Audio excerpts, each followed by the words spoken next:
Hey guys, tonight we're going to step into a Viking feast. Imagine the crackling of the fire, the hearty laughter echoing through the great hall, and the savory smell of roasted meat mingling with the heady scent of mead. You've just walked through the massive wooden doors of a Viking longhouse, where warriors and nobles are gathered. A feast is underway, and it's not just about filling your stomach. It's a display of power, an act of social bonding, and a celebration of everything Viking culture stands for. But don't get too comfortable. This isn't a casual dinner. In fact, you probably won't survive this unscathed if you don't understand the strange, unspoken rules of Viking feasts. So, before you get comfortable, take a moment to like the video and subscribe, but only if you genuinely enjoy what I do here. I'd love to hear where you're watching from and what time it is where you are. Drop it in the comments. Now, dim the lights. Maybe turn on a fan for that soft background hum, and let's ease into tonight's journey together. The Viking feast is unlike anything you've experienced before. The firelight flickers, casting dramatic shadows across the high wooden beams of the longhouse. There's a sense of awe as you step deeper into the feast. The noise of voices, music, and laughter washing over you. The smell of roast meat fills the air, rich and intoxicating. You can hear the sounds of a massive boar being spit roasted over the fire, and the clink of mead-filled mugs being raised in toasts to the gods. The mead is flowing freely, and as you look around, you begin to realize this is a world governed by more than just appetite. This feast isn't just about eating, it's about power, status, and tradition. In a Viking feast, the food and drink serve as a backdrop for something much more profound. It's about honor, loyalty, and alliances both political and personal. But how did these feasts work? Well, in a world where every meal could be a matter of life or death, understanding the unspoken rules of a Viking feast was critical to survival. Not just physical survival, but social survival. Who you sat next to, who you toasted with, and how much mead you drank could determine your place in Viking society. You take your seat, perhaps at one of the long tables where dozens of warriors are already engaged in loud debates and boasts. The table in front of you is laden with large portions of roasted meat spoor, venison, and mutton, and fresh bread, with vats of mead at the ready. Everything seems larger than life, and for a moment, you think that you might be in the middle of a story, perhaps one told by a skald. But even in this scene of wild revelry, the rules are clear. You might be here to feast, but every action you take will be noted, analyzed, and judged. The first rule you quickly pick up on: never take the best seat without permission. It's not just about comfort. Your place at the table says a lot about who you are. The top seats, closest to the fire and the head of the table, are reserved for the most powerful men in the room. These are the warriors, the leaders, the ones who have proven themselves in battle, who have earned their place by blood and strength. You'll notice a clear pecking order as you sit down. The king or jarl takes the best seat, often placed directly in front of the fire, where they are the focus of attention. They've earned this spot through leadership, battle victories, or perhaps through their family's long history of power. But it's not just about where you sit, it's about how you act once you're seated. Etiquette at the table is not just about manners, it's about ensuring your place in the social structure. In a Viking feast, the wrong move could cost you more than just a moment's embarrassment. It could affect your entire reputation. No one will say it aloud. But if you sit too far from the head of the table, or make a wrong move with the meat, your status will quickly be questioned.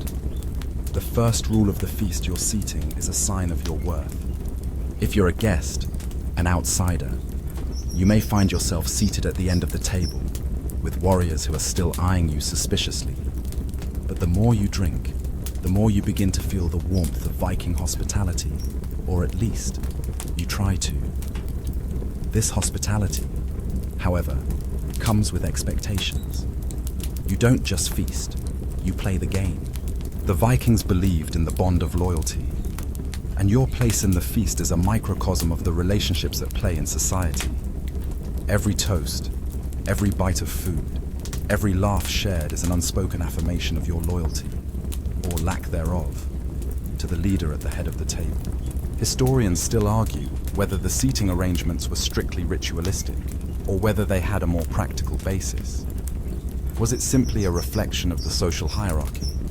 Or did it also serve a more pragmatic purpose, ensuring that the warriors and their leaders could easily communicate across the room, managing their clans and alliances in a way that was fluid, yet calculated? The exact reasoning behind these seating arrangements remains a bit of a mystery, but one thing is clear: the seating isn't random, and it isn't up for debate. But it's not just the seating arrangements that determine your success at a Viking feast. What comes next is the first toast. At the start of any Viking feast, a toast to the gods is always made. This is no casual toast. It's a serious ritual that marks the beginning of the feast and sets the tone for everything that follows. It's not just a toast to celebrate the food or the company. It's a way to ensure that the gods are watching over the feast. After all, in the Viking worldview, nothing happens without the gods' influence. The warriors and leaders raise their mugs high, toasting to the gods of war, fertility, and the ancestors who came before them. It's said that if you don't raise your mug with enough respect, if your toast isn't loud enough, you'll be seen as lacking the strength of will that is so crucial to Viking culture. The first toast is a bonding ritual. It's about acknowledging the divine and asserting your place in the group. For some, this is an opportunity to subtly display their strength or their ties to the gods. For others, it's a chance to remind the room that they're part of something larger, something that spans beyond this world. There's no room for uncertainty here. You drink deeply, make your toast, and feel the weight of the moment. For the Vikings, a proper toast could cement your standing or cause you to falter in front of everyone present. Historians still debate the exact nature of the Viking toasts. Some believe they were meant to invoke the favor of the gods for protection and success, while others argue that they were primarily a way of solidifying the bonds between warriors and their leaders. Regardless of the specific reasoning, the importance of this toast cannot be overstated. It is quite literally a toast to your fate. So, as you drink your mead and raise your mug to the gods, you realize something. Every moment of the feast, every bite, every toast, every joke is an unspoken agreement. The feasts aren't just for enjoyment or sustenance. They are about survival, loyalty, and power. In this world of warriors, the rules may seem strange to you, but they are essential. You may not survive without playing by them. You sit back, feeling the weight of the mead settle in, and for a moment, the warmth of the fire and the camaraderie at the table create a sense of ease. But even as you relax, you can sense that the feast is far from casual. It's still a battlefield of sorts. You're not just here to eat, you're here to show your worth, to assert your place among the others. And every gesture, every word, matters. Whether you're aware of it or not, you're now part of a delicate dance, governed by ancient rules that are as deeply ingrained in Viking culture as the swords and shields that hang on the walls. The next unspoken rule becomes clear as the food is served. Meat is placed before you, large cuts of roasted boar, venison, and mutton. And now, a crucial test begins. The distribution of food is as much about power as it is about sustenance. The food is a symbol, a token of status, and how you handle it says more about you than you might realize. You notice that the meat is not served all at once. Instead, it is parceled out by the host, usually the Jarl or the chieftain, and it is always done with a sense of ritual. But here's the catch. You're not allowed to simply take what you want. The best cuts of meat, the prime cuts, the ones that are tender and dripping with fat, are reserved for the highest ranking guests. If you're seated in a lower position, you may receive the less desirable cuts, but you never complain. You never ask for more, nor do you ask for what someone else is getting. To do so is to openly challenge the system, and in Viking culture, doing so could be a fatal mistake. It's not just about food, it's about showing respect for the hierarchy. Your place at the table, your status, is determined by what's placed in front of you, and it's an unspoken rule that the more powerful you are, the better the food you get. You learn quickly that food, like everything else, is a reflection of your standing in this complex social structure. You take your portion, no matter how small or humble it is, and you savor it, because this is a rare opportunity. The Vikings didn't feast every day.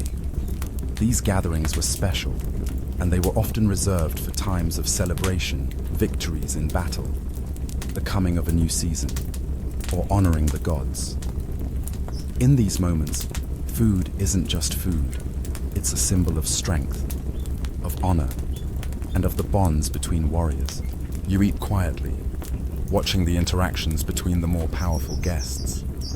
They eat first, without hesitation, while others wait for their portions to be handed down. As you look around the room, you can feel the weight of the unspoken rules that govern every part of this ritual, from the food distribution to the very way the meat is consumed. There's a strange dance at play as you eat. You're also observing the others. You can see that some warriors are more aggressive, taking their portion without a second thought, perhaps to assert their dominance or their importance in the group. Others are more reserved, showing deference and waiting patiently, perhaps to avoid appearing too eager. And then there are those who don't just eat, they perform the act of eating, turning it into something almost theatrical. They chew slowly, as if savoring every bite, perhaps to demonstrate their control, their calm, and their poise. There's no overt competition for food. It's all about how you eat it, how you behave at the table. The manner in which you consume your portion is as important as the food itself. Historians still argue whether these practices were truly about the food, or if they were a subtle method of maintaining the social order. Some believe that these rituals were essential to reinforcing the hierarchical structure of Viking society, while others suggest that it was simply a way for the Vikings to celebrate and assert their warrior ethos. Regardless of the intent, it's clear that the food at a Viking feast was far from ordinary. It was a reflection of power, respect, and tradition.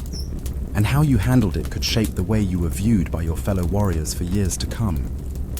As you continue to observe the feast, the ritual of eating becomes increasingly apparent. The meat, as abundant as it is, isn't just for filling your stomach.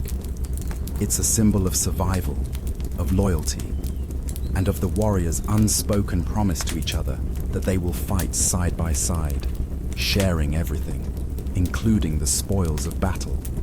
You notice that some guests eat with an almost ritualistic slowness, savoring the meat as if it were more than food. Perhaps it is. After all, in a world where survival is never guaranteed, the food you consume and the way you consume it becomes a statement, a mark of who you are in this social dance of Viking feasts. But it's not just the warriors who play a part in the feasts. The women, too, have their place, though it may not be as apparent at first. You notice that the women, especially the shield maidens and the noble women, take their places with grace, often at the edges of the hall, but still within view. Their role at the feast, though somewhat understated, is just as significant. In Viking society, women had an important place, particularly in matters of hospitality and bonding. While they may not have been the central focus of the feast, their presence added to the overall strength of the community. Their status was symbolized not by their consumption of food, but by their ability to participate in the rituals of the feast, pouring mead, offering food to the gods, and honoring their place in the social structure. As the evening wears on and the mead continues to flow, the atmosphere in the hall becomes increasingly lively. The fire crackles louder, the singing and laughter grow more exuberant, and the warriors begin to challenge each other in mock duels and contests of strength. There is a sense of camaraderie, yes, but there's also an undercurrent of rivalry. You can see that the bonds of loyalty, which are forged through food and drink, are just as fragile as they are strong. A single misstep, an inappropriate toast, a poorly timed jest, a challenge to someone's authority could turn the feast from a celebration to a battlefield. The rules are clear, but they're also incredibly delicate. One wrong move, and you could lose your place at the table. As the night draws on, you begin to understand the weight of these unspoken rules. The feast, for all its merriment, is a reflection of Viking society itself, rugged, hierarchical, and full of both camaraderie and tension. You've witnessed firsthand how the food, the drink, and the actions at the table all serve as a way of reinforcing the social order. In the Viking world, even a simple feast could become a battleground where power and loyalty are tested. You take one last look around the hall, feeling the energy of the feast settle in your bones. You've survived the first test just by being here, by participating in the rituals. You've earned a small measure of respect. But the night isn't over yet. There's more to come, more toasting, more stories, and maybe even more challenges. But for now, you settle back, take a sip of your mead, and prepare for the next round of rituals that will unfold before you. The night moves forward, and you begin to realize that the feast is more than just a celebration. It's a complex ritual where every action, every word, and every toast carries weight. As the mead flows freely, the atmosphere grows more lively and even more intense. The bond between warriors is solidified not just through the shared food and drink, but through a series of subtle games and challenges that unfold naturally unwritten rules that help define a man's place in Viking society. These are not the rules of the banquet table alone. These are the codes that govern Viking life. As the night wears on, you notice the warriors around you start to engage in something more than just conversation. They start testing each other not just through words, but through actions. You feel the tension build as two men, seemingly out of nowhere, rise from the table and begin a friendly, yet intense, competition. It's a game of strength and wit, a challenge of wills. No one speaks it aloud, but you understand immediately. This is a test. A warrior's reputation is on the line, and the feast, with its constant drinking and revelry, provides the perfect opportunity to prove oneself. You watch them with a mix of curiosity and awe, sensing that the rules of Viking feasts extend far beyond who gets the best cut of meat or who can drink the most mead. These feasts are arenas where men test their endurance, their strength, and their courage. The challenge at the feast might start out small, perhaps a friendly arm wrestling match or a battle of wits. But as the night continues, it can escalate. And when it does, there's no room for hesitation. If a warrior can't handle the pressure of the feast, if he falters in the presence of his peers, his status will be questioned. It's an unspoken rule, but one that is recognized by everyone in the hall. The game progresses, and as the two warriors face off, the rest of the guests watch eagerly, cheering them on with loud chants and raucous laughter. The clash of their muscles, the strained grunts, the way they try to outdo one another, all of it is part of the ritual. And then, in a flash, one of them falters, and the other is declared the winner. There's a brief moment of silence, but it's not the awkward kind. It's the kind of silence that fills the air with an unspoken acknowledgement of respect. Everyone in the room, from the highest to the lowest, knows the rules. You don't back down, and you never show weakness. And if you lose, you do so with honor. You quickly realize that in this Viking world, every moment is a test, and the feast serves as the perfect backdrop for this testing of character. But it's not just about physical strength or resilience. There's also a battle of wits, and this is where the skalds, the bards, The poets come into play. You watch as a bard stands up, his hands steady as he lifts a drinking horn high into the air. The crowd quiets, and the air is thick with anticipation. The skald begins to sing a song, but not just any song. It's a tale of an ancient hero, a story of bravery, honor, and betrayal. The song's lyrics are sharp, weaving a tapestry of myth and history.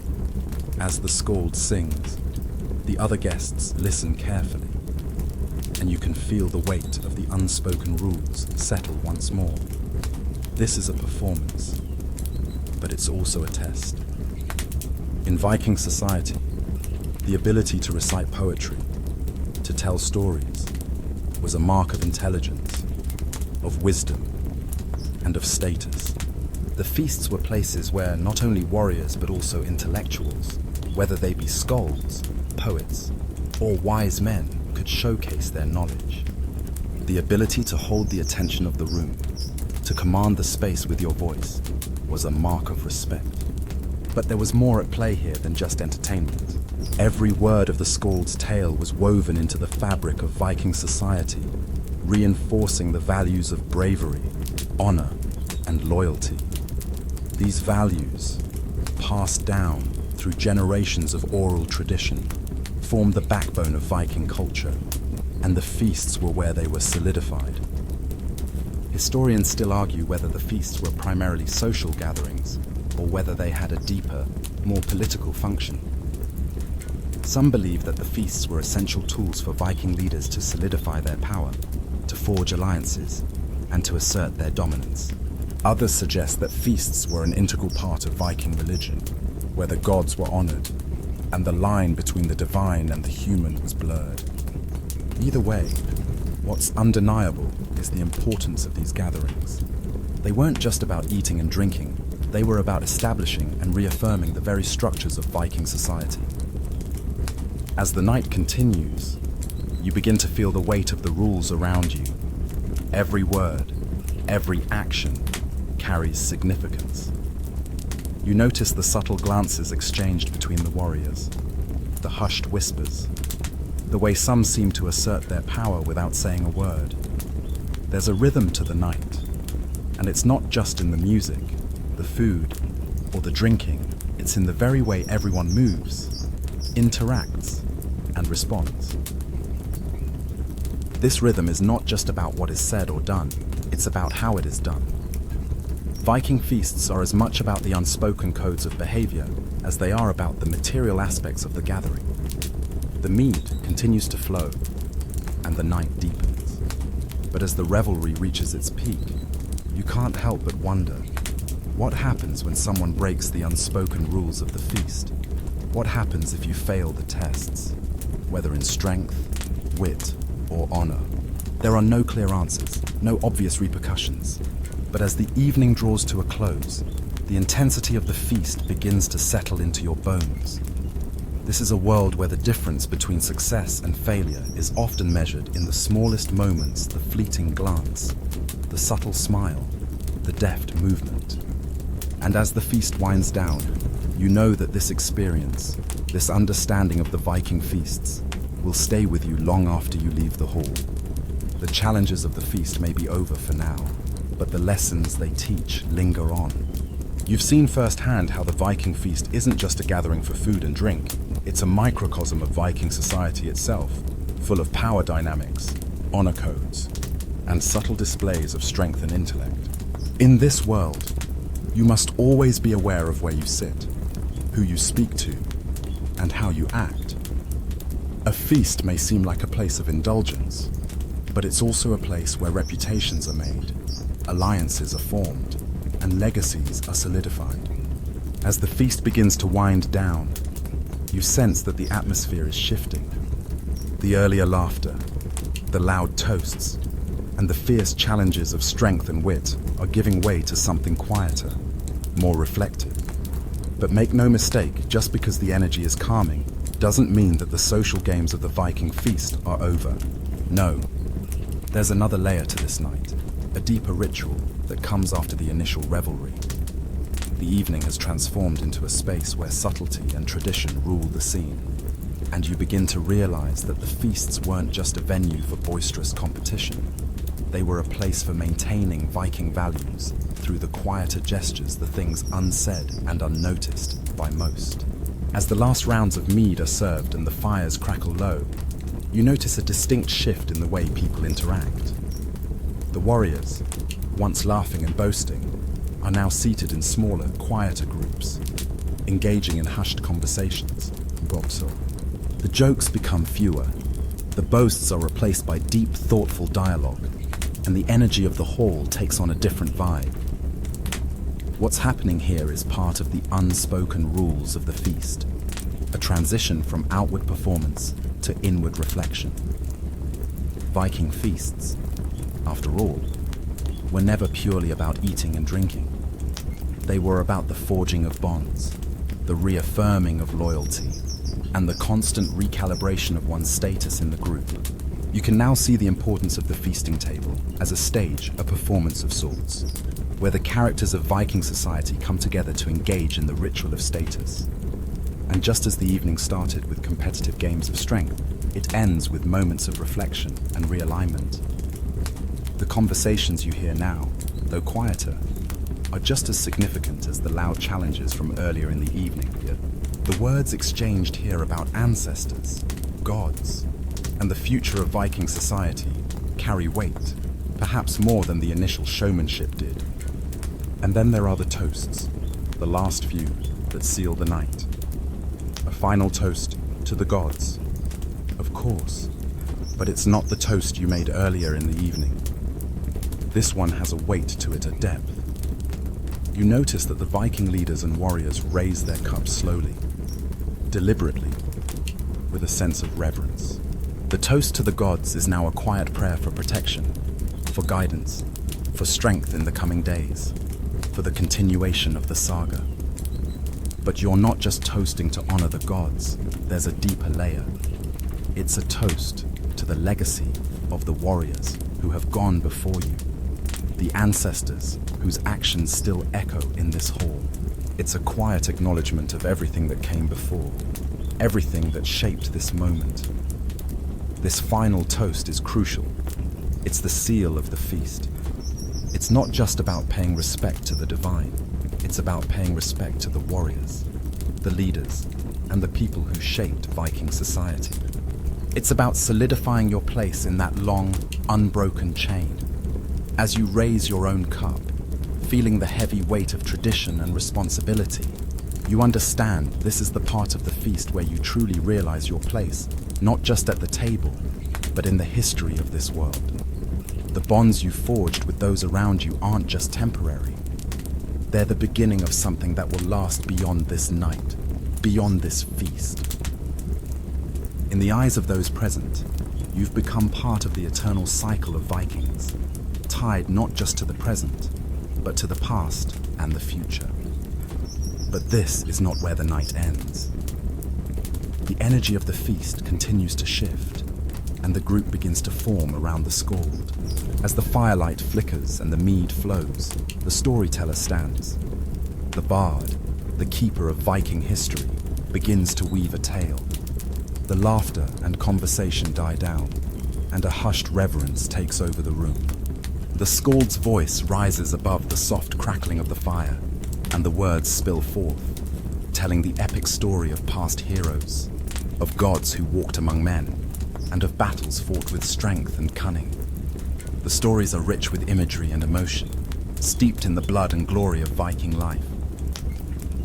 As you listen, you realize something crucial. This is the heartbeat of the Viking world. These stories are not just entertainment, they're the foundation of the culture. They are how the Vikings remember their past, how they shape their future, and how they keep their values alive. The skald's words tie everyone together, reminding them of what it means to be a Viking.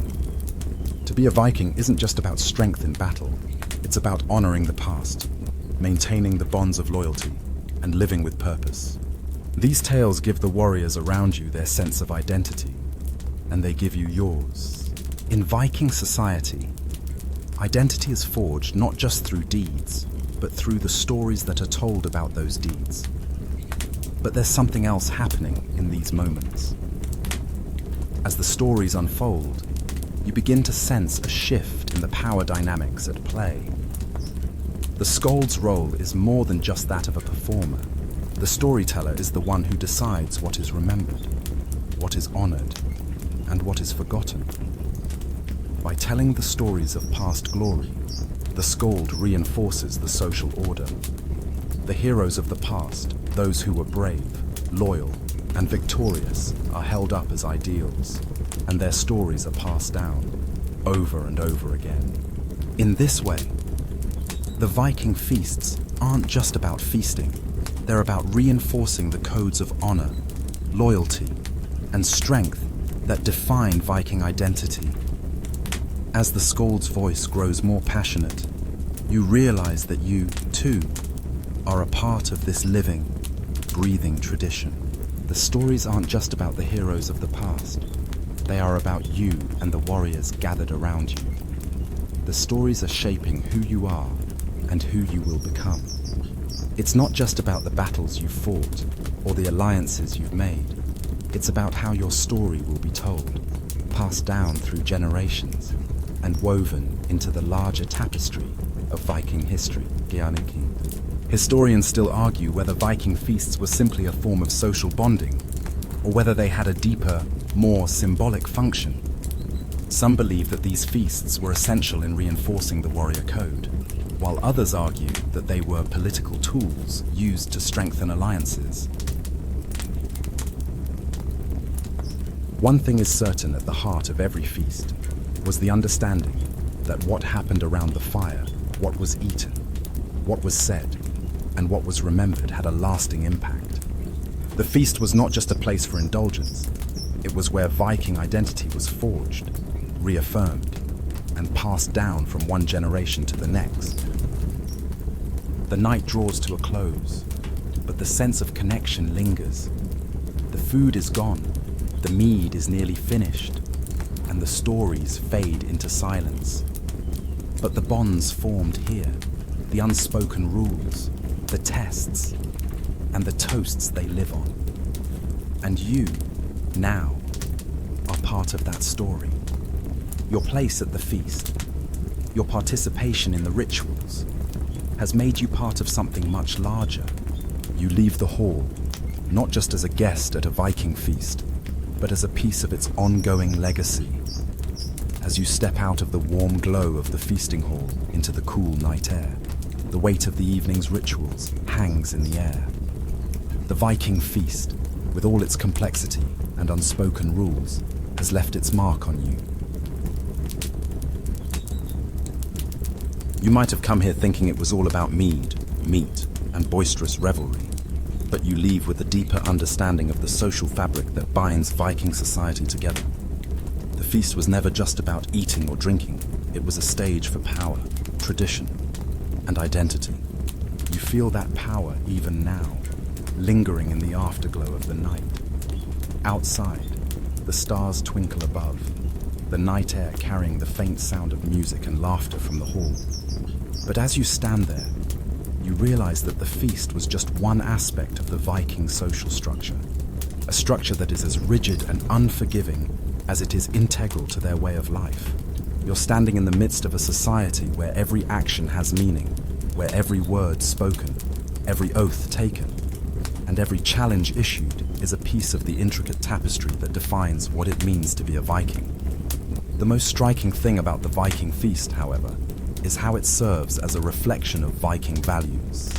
The respect for the gods, the loyalty to one's comrades, the competition, and the reverence for the past, these are the building blocks of Viking society, and the feast encapsulates them all. You might not have realized it when you first walked through the longhouse doors, but you've been part of something much greater than just a social gathering. You've participated in a ritual that has been passed down through generations, one that has defined what it means to be a Viking, one that has shaped their identity in both life and death. And this sense of identity, shaped by the feast, doesn't end when the mead runs dry or the fire goes out. No. The influence of the feast extends beyond the walls of the longhouse, shaping every aspect of Viking life. You begin to understand that the feast is not just a reflection of social hierarchy, it's also a tool for maintaining that hierarchy. The warriors and leaders who stand at the top of the table are there not only because of their strength in battle, but because of their ability to navigate the social rituals of the feast. Their place at the table isn't just a matter of privilege, it's a symbol of their leadership, their status, and their ability to maintain the complex web of relationships that keeps Viking society intact. As you walk away from the hall, the echo of the feast still resonates in your mind. The rules of the feast, with their delicate balance of power, respect, and tradition, have shown you just how deeply ingrained these values are in the Viking way of life. It's not just about strength in battle or the wealth of the clan, it's about connection. The Vikings, you realize, are a people defined by their ties to each other, to their ancestors, and to the gods. And the feast, that sacred gathering, is the place where these ties are strengthened, tested, and reaffirmed. You also begin to understand the role of the feasts in reinforcing Viking leadership. The feasts were about more than just celebrating victories. They were about ensuring that loyalty to the leader and the group remained strong. It wasn't just the warriors who were bound by the rituals of the feast, it was the leaders, too. Every leader knew that their power wasn't just earned in battle, but also in how they could command respect during these feasts.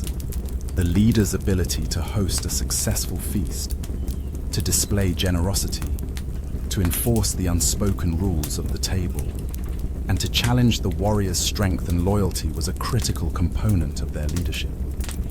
As you make your way through the Viking night, you can almost hear the echoes of the feast in your mind. The toasts, the laughter, the competitions, and the stories. You can sense how these events were not just celebrations, but a powerful reinforcement of the Viking warrior code. Every toast to the gods, every challenge to a fellow warrior, every story told by the skald, these actions weren't just entertainment. They were rituals that reinforced the values of strength, honor, loyalty, and respect that defined Viking society. But this isn't just about understanding the Vikings of old. As you continue to think about the feast, it dawns on you that the rituals of the Viking feast weren't just tools of survival for the Vikings. They were also tools of cultural preservation. In a world where life was short and death was always looming, the Vikings understood that the only way to survive was through unity and through the reinforcement of their values. The feast was the most sacred space where this unity was created, where bonds were forged in the firelight, and where the stories of the past were woven into the present. You feel the weight of history pressing down on you. The feast wasn't just a night of indulgence, it was the foundation of everything that Viking society stood for. The warriors, the leaders, the skalds, they all played their parts, each contributing to the overall fabric of Viking life. Each action, each toast, each challenge was a reflection of the larger world around them, a world that valued strength, loyalty, and honor above all else. Historians still debate the full significance of the Viking feast.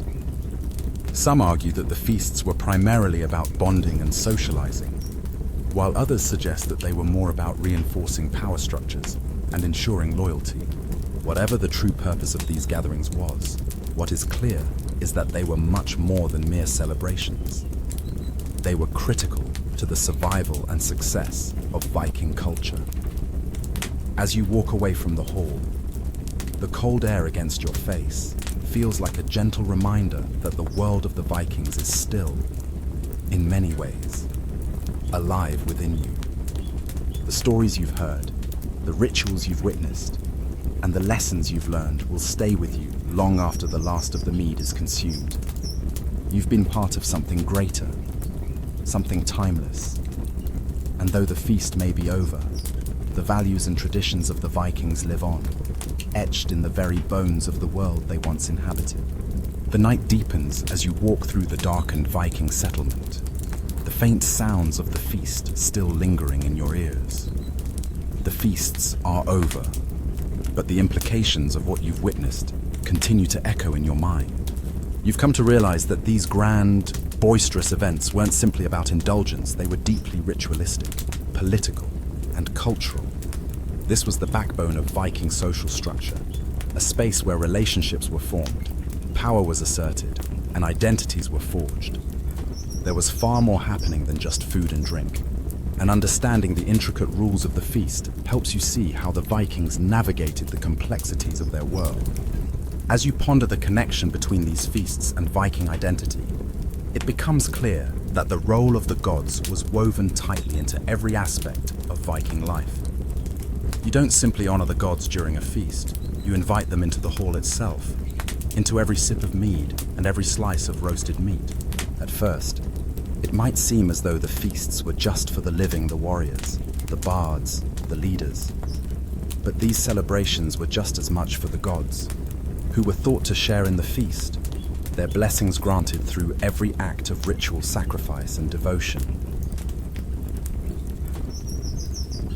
The Vikings didn't just toast their gods for luck or protection, they fed them too.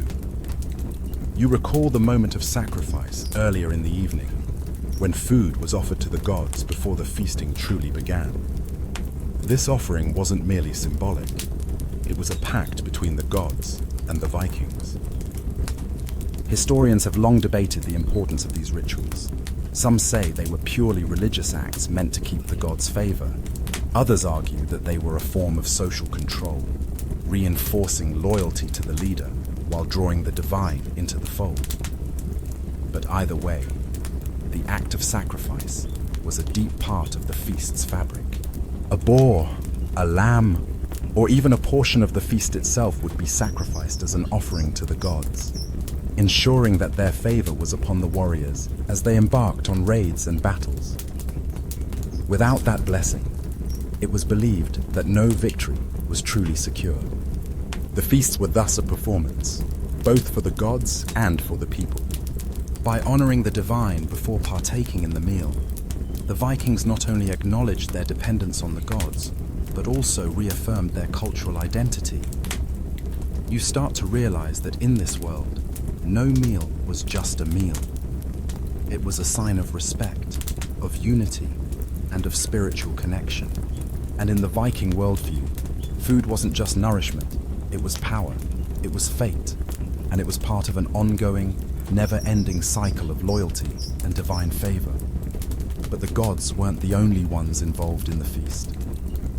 As you reflect on the grand spectacle of it all, you realize that the most powerful people at the feast weren't always the ones who ate the most or drank the hardest.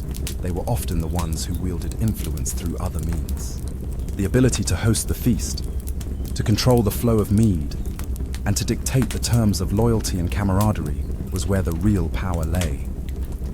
The king or jarl may have led the feast, but his role wasn't just to command his warriors, he was also there to reinforce the idea of loyalty and shared purpose. Take a moment to think about the role of the jarl or king at these feasts. These figures held the highest power in the Viking world, but their authority wasn't just about military might, it was about maintaining social cohesion. They were expected to ensure that loyalty ran deep, both to them personally and to the Viking culture as a whole. The feasts were just as much about reinforcing these ties of loyalty and maintaining order as they were about celebrating victory. The jarl or king couldn't just rely on strength alone to lead. He had to ensure that the social structures were maintained, that his warriors were not only loyal to him, but to the greater purpose of their people.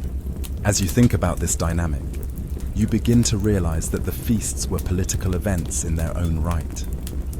The act of feeding and drinking together was a powerful social ritual, one that solidified relationships, forged alliances, and helped maintain peace within the community.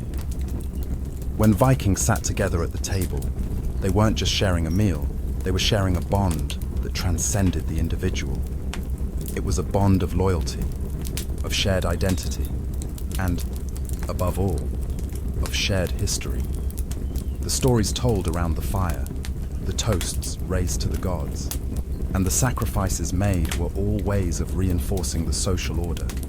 The feasts were where power was not just celebrated but constantly renewed. But, as you reflect further, you realize that the feasts were also spaces where rivalry could spark. In the Viking world, challenges to leadership were not uncommon, and the feast table was just as often a place of political maneuvering as it was a place for social bonding.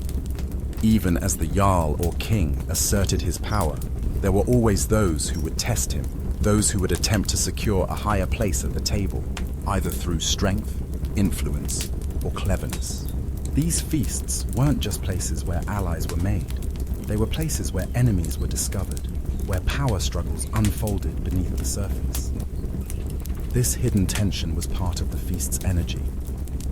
It wasn't just the warriors showing off their strength in contests of arm wrestling or mock duels. It was also about watching the Jarl, the leader, and testing his resolve, his generosity, and his ability to keep the respect of his men. The role of food at these feasts plays into all of this. Food was not just sustenance, it was a means of asserting power and privilege. The best cuts of meat, the finest wines, the rarest treats were always reserved for the most powerful people in the room. These weren't just physical indulgences, they were symbolic gestures. By controlling who got the best food, the Jarl was asserting his position, and the warriors who received the lesser portions were reminded of their place in the hierarchy. It was a subtle, but deeply ingrained, system of reinforcing status. And yet, the feast also had a certain democratic aspect, at least in the way that everyone was welcome to partake in it. You might not have been able to sit at the head of the table, but as long as you were invited, you were still part of the larger community. The meal itself wasn't just a political tool, it was a chance for the Viking people to connect, to share their stories, their loyalty, and their lives with each other. Even the lowliest of warriors had a place at the table, provided they had earned it. Historians still argue whether the feasts were purely about consolidating power, or if they were equally about maintaining the social order and ensuring the bonds between people remained strong. Some suggest that the feasts were more ceremonial, with their primary purpose being to honor the gods and ancestors, while others argue that the feast served a much more pragmatic function, reinforcing the social and political structures of Viking society. Regardless of their exact purpose, it's clear that these feasts were a vital part of Viking life, serving as both a reflection of their values and a tool for reinforcing them. As the firelight flickers in the distance, you can't help but think that Viking feasts weren't just about the physical act of eating and drinking. They were about the larger story about who you were, what you stood for, and where you fit into the grand, ever-shifting hierarchy of Viking society. The feast was the arena in which this story was constantly being told and retold, where reputations were made and lost, and where the bonds of loyalty and tradition were tested and reaffirmed. And as you stand there, feeling the chill of the night air on your skin, you realize that the feast will continue, long after the mead has been drunk and the fire has gone cold. It will live on in the stories passed down from one generation to the next, in the bonds forged around the table, and in the legacy of those who once sat there. As the night settles in, the sounds of the feast begin to fade into the distance. You're still wrapped in the aura of the Viking longhouse, feeling the hum of the evening linger in the quiet spaces of your mind. The mead hall, having once been alive with laughter, songs, and challenges, is now winding down. Yet, there's an undeniable energy that continues to pulse in the air, a sense of something bigger, something more eternal than the fleeting moments of feasting. The Viking feast wasn't simply about the temporary indulgence of good food and strong drink. It was about creating a legacy, about marking moments that would last far beyond the hall's wooden walls. It was a space for reaffirming not just one's position in the tribe, but one's place in history. At this point, you've witnessed enough to understand that Viking feasts had a unique ability to fuse the personal with the mythic. They were arenas for the celebration of past glory, present power, and the hopes for future battles. But they were also a deep well of tradition, a thread that tied the past to the present. The stories, the songs, the toasts, these were all part of what kept the Vikings connected to their roots. The bards, with their rhythm and rhyme, recited tales of gods and monsters, of warriors who were far more than men, and of battles fought under the watchful eyes of Odin and Thor. Each of these tales was a way to bind the present-day Vikings to their glorious past. But in the telling of these stories, the skalds were also shaping the future, passing on lessons, maintaining a culture, and ensuring that the values of the Viking people were passed down through the generations. One story in particular catches your ear. The bard is recounting the tale of a Viking hero, someone you've heard of before, perhaps even someone you might think of as a myth, a figure whose name resonates through the ages. The skald speaks of him with reverence, weaving his actions into the fabric of Viking identity. This is where the feasts truly reveal their power. You might have heard this hero's name before, but hearing it in the midst of this feast, in the company of fellow Vikings, makes the story feel alive. The warriors around you nod with understanding, as if each word is familiar, as if each battle described in the song is one they themselves have fought. Historians still debate the role of these stories. Were they simply the entertainment of the night, or were they a means of social control? Was the skald just spinning tales of valor, or was he reinforcing the values that kept Viking society together? Many scholars argue that the stories told at feasts weren't just for entertainment, they were tools for education, a way to instill the virtues of bravery, loyalty, and honor into the very hearts of the people. The warrior ethos was sustained not just by the strength of individual fighters, but by the collective memory of their deeds, passed down through the bards, the skalds, and, most importantly, the feasts. The stories of old weren't just recounted for nostalgia's sake. They were used to reinforce the living culture of Viking society. By celebrating past heroes, the skalds were creating a blueprint for future generations. This blueprint wasn't just a list of deeds and dates, it was a moral code, a guide for how to live, fight, and die with honor. The feasts were the place where these codes were reiterated and where the next generation learned what it meant to be a Viking. But beyond the tales of past warriors, there was also an undercurrent of realism that ran through the stories. Not every hero in the tales was perfect, and not every battle was a victory. These stories contained elements of loss and failure, showing that even the greatest warriors had their flaws. It wasn't just about glorifying the past, it was about understanding the complexities of Viking identity.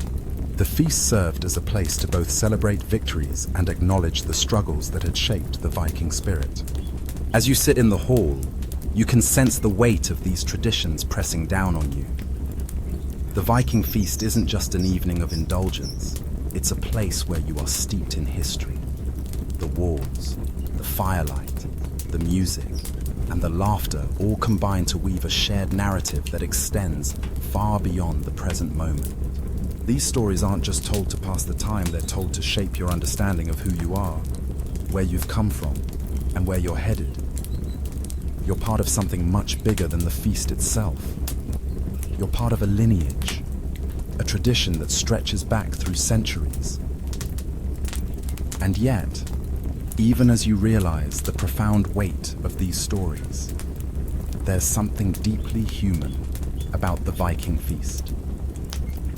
The rules of the feast, the loyalty oaths, the power struggles, all of it is couched in the framework of human experience.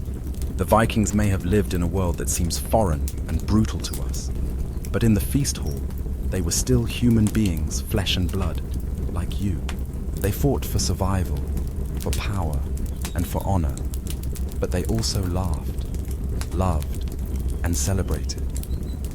The feast was a time to forget about the harsh realities of Viking life for a while, and to indulge in the simpler joys: good food, good drink, and good company. As the night draws to a close, the feasting slows.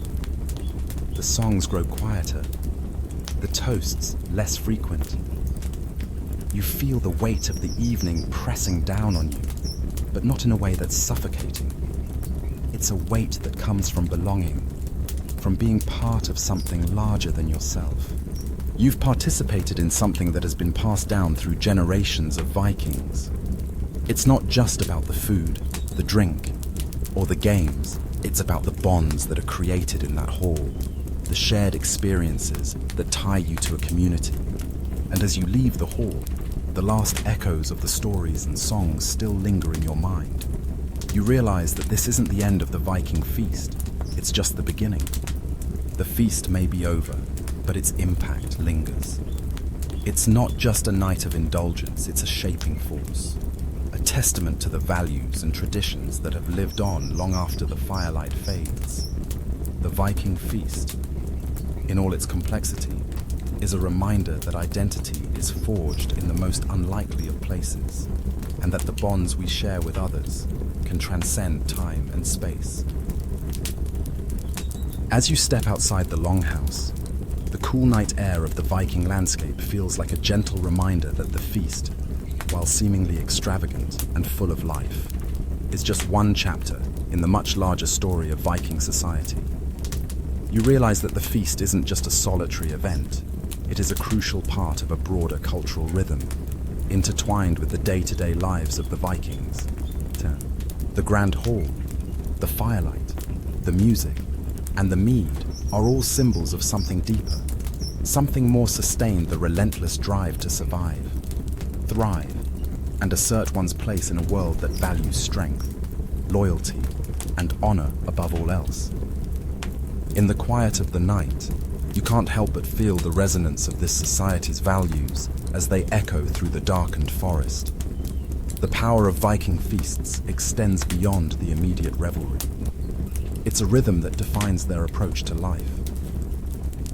The Vikings, living in a harsh, unforgiving world where war was constant and survival was never guaranteed, understood the importance of reinforcing their identity and maintaining the structures that bound them together. The feasts, though seemingly indulgent, were also times of reaffirmation, times when allegiances were strengthened, leadership was reinforced, and the legacy of the tribe was passed on. As you reflect on this, you realize that the feast is a microcosm of Viking society. The Vikings didn't just fight in battles, they fought to maintain their place in a world that was always shifting, always on the edge of chaos.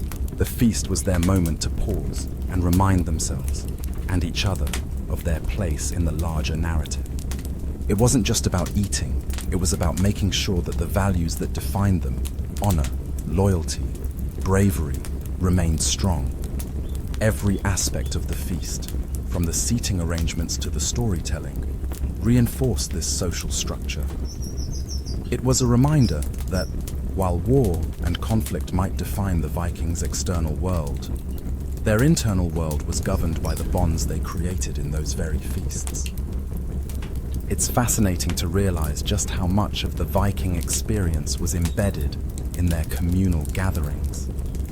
The feast wasn't simply a backdrop for casual socialization, it was a time to perform one's role, to solidify allegiances, and to ensure that your place in the world was secure. The table wasn't just a place to eat, it was where warriors earned respect, where leaders solidified their authority, and where the past, present, and future converged. You understand now that the feast was not just a fleeting event, it was part of a long, enduring tradition that wove through every aspect of Viking life. The importance of the feast extends beyond the food, beyond the mead, and beyond the songs. It's about the ritual of the gathering, the coming together of people bound by shared values, shared histories, and shared struggles. In the Viking world, These feasts were not just moments of personal indulgence. They were opportunities to reinforce communal identity. What? They were opportunities to prove your loyalty, your strength, and your worth to those around you. And even for the most powerful, even for the leaders and warriors who dominated the tables, there was a deep sense of vulnerability. No one, no matter how mighty, could exist outside of the social order.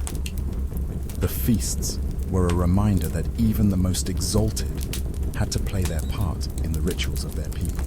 This realization is sobering. You think about your place in the larger world. The Vikings lived in a society where survival was never guaranteed, and they understood that to thrive, you had to continually prove your value not just through battle, but through the acts that defined you in the eyes of others. It's clear now that Viking identity wasn't just an internal sense of self. It was forged in the eyes of others, at the feast, in the heat of battle, and in the stories told to the gods. It's in these stories, told around the firelight, that the essence of Viking society is captured. The skalds, with their rich tales of gods and men, are more than mere entertainers. They are the keepers of history. They are the link between the past and the present, between what was and what will be. The stories they tell aren't just entertainment. They are the threads that bind the Viking world together. They give meaning to the struggles of daily life, to the battles fought in the fields and on the seas, to the rituals that govern their behavior. The skald's voice, strong and commanding, rises above the noise, carrying with it the weight of Viking tradition. The audience listens with rapt attention because they know that these stories are part of something much bigger than any one individual. The stories are part of their collective identity. But even as you reflect on the cultural importance of these feasts and the role they play in shaping Viking society, there's something else that becomes clear: their importance in terms of legacy. The Vikings, known for their fierce raids and wars, understood the weight of reputation. To be remembered, to leave behind a legacy, was perhaps the greatest achievement a Viking could hope for. The feast was a space where that legacy could be forged. By performing well in the feasts, whether through feats of strength, displays of loyalty, or the telling of great stories, Vikings could ensure their name would live on in the sagas, passed down through generations. Their actions in these halls, their words, their challenges, and their toasts, all wove together to ensure that they were remembered as more than mere warriors. They were heroes, mythic figures whose deeds would echo long after they were gone. As the night draws to a close, you leave the hall with a sense of quiet understanding. The feast, in all its riotous celebration, was a reflection of something deeper. It was more than just a social gathering.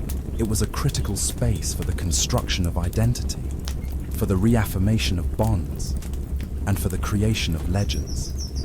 The Viking feast wasn't just about power, meat, and mead. It was about legacy, about honor, and about ensuring that the stories of the past lived on in the hearts of those who came after. And as the first light of dawn begins to creep over the horizon, you understand that the true power of the Viking feast isn't just in what was consumed, it's in what was created: a sense of belonging, a shared identity, and a legacy that would echo through time. As the morning light slowly creeps into the Viking world, the bustling activity of the longhouse begins to slow. The remnants of the feast, the empty mugs, the scattered bones of the roasted meats, the flickering embers of the dying fire offer a stark contrast to the vibrancy of the previous evening. You stand there in the stillness, feeling the weight of everything that transpired. The mead has worn off, and the laughter has quieted. But the essence of what you experienced remains. You can still feel the tension, the power, the honor in the air. The Viking feast, with all its chaos and its ritual, has left an indelible mark. Now, in the early hours of the day, you see that the aftermath of the feast is just as structured as the event itself. Warriors and leaders, though still tired and bleary-eyed, resume their duties. The toasts have ended, but the bonds formed in those moments are still fresh. The Viking world doesn't just stop with the feast, it continues, carried forward by the relationships forged and the promises made the night before. While the feast itself might be over, its effects ripple outward into the very fabric of Viking life on Earth. You realize now that the feast was never truly about excess or indulgence. It was always about connection. It was a place where the warriors, the bards, the leaders, and the common folk all came together to reaffirm their shared values, their bonds, and their roles in the community. Whether it was through stories, toasts, or even quiet moments of reflection, the feast was a mechanism for solidifying what it meant to be a Viking. And when it was over, the relationships, the allegiances, and the identity that were forged in those moments didn't just disappear. They became the foundation of Viking society, the glue that held everything together. What's fascinating is that, even in the wake of a night of heavy drinking and indulgence, there's an undeniable sense of order in the aftermath. The Vikings were a people who lived on the edge of survival. Their days were filled with danger, whether in battle, on the open sea, or in the harshness of the Nordic climate. Yet, in the moments after the feast, when the revelry fades, there's a distinct return to duty. Warriors might take their places once again at the head of their clans, preparing for the next raid or battle. The leaders, having asserted their dominance during the feast, now shift into their roles as providers and protectors. The social cohesion that was created during the feast is maintained and reinforced in these quieter moments. The quiet dignity that follows the feast is essential to the Viking way of life. It's here, in the hours after the celebration, that you begin to see the true nature of the Vikings, a people whose strength lies not only in battle, but in the relationships they forge. The feast, though it might have been filled with noise and spectacle, was just a way to test and solidify those bonds. You realize that every act during the feast, whether it was sharing a drink, testing one's strength, or listening to a tale, was an effort to ensure that the Viking tribe could withstand whatever challenges lay ahead. Venus. It wasn't just about asserting dominance or celebrating past victories. It was about ensuring that the community was strong enough to face the future together. The feast was a space where individuals came together not just for their own enjoyment, but to ensure the survival of the larger group. The relationships forged during those moments were what would keep the Vikings united in the face of external threats, internal conflicts, and the passage of time. And as you stand in the quiet aftermath of the feast, you feel the power of that unity in every part of the Viking world. But even as the Viking world returns to its routine, you realize that the feast has changed you. You've seen the Vikings at their most primal, eating, drinking, fighting, laughing, but you've also seen them at their most human. The feasts were not just about power and domination, they were about survival, but survival in the sense of shared experiences.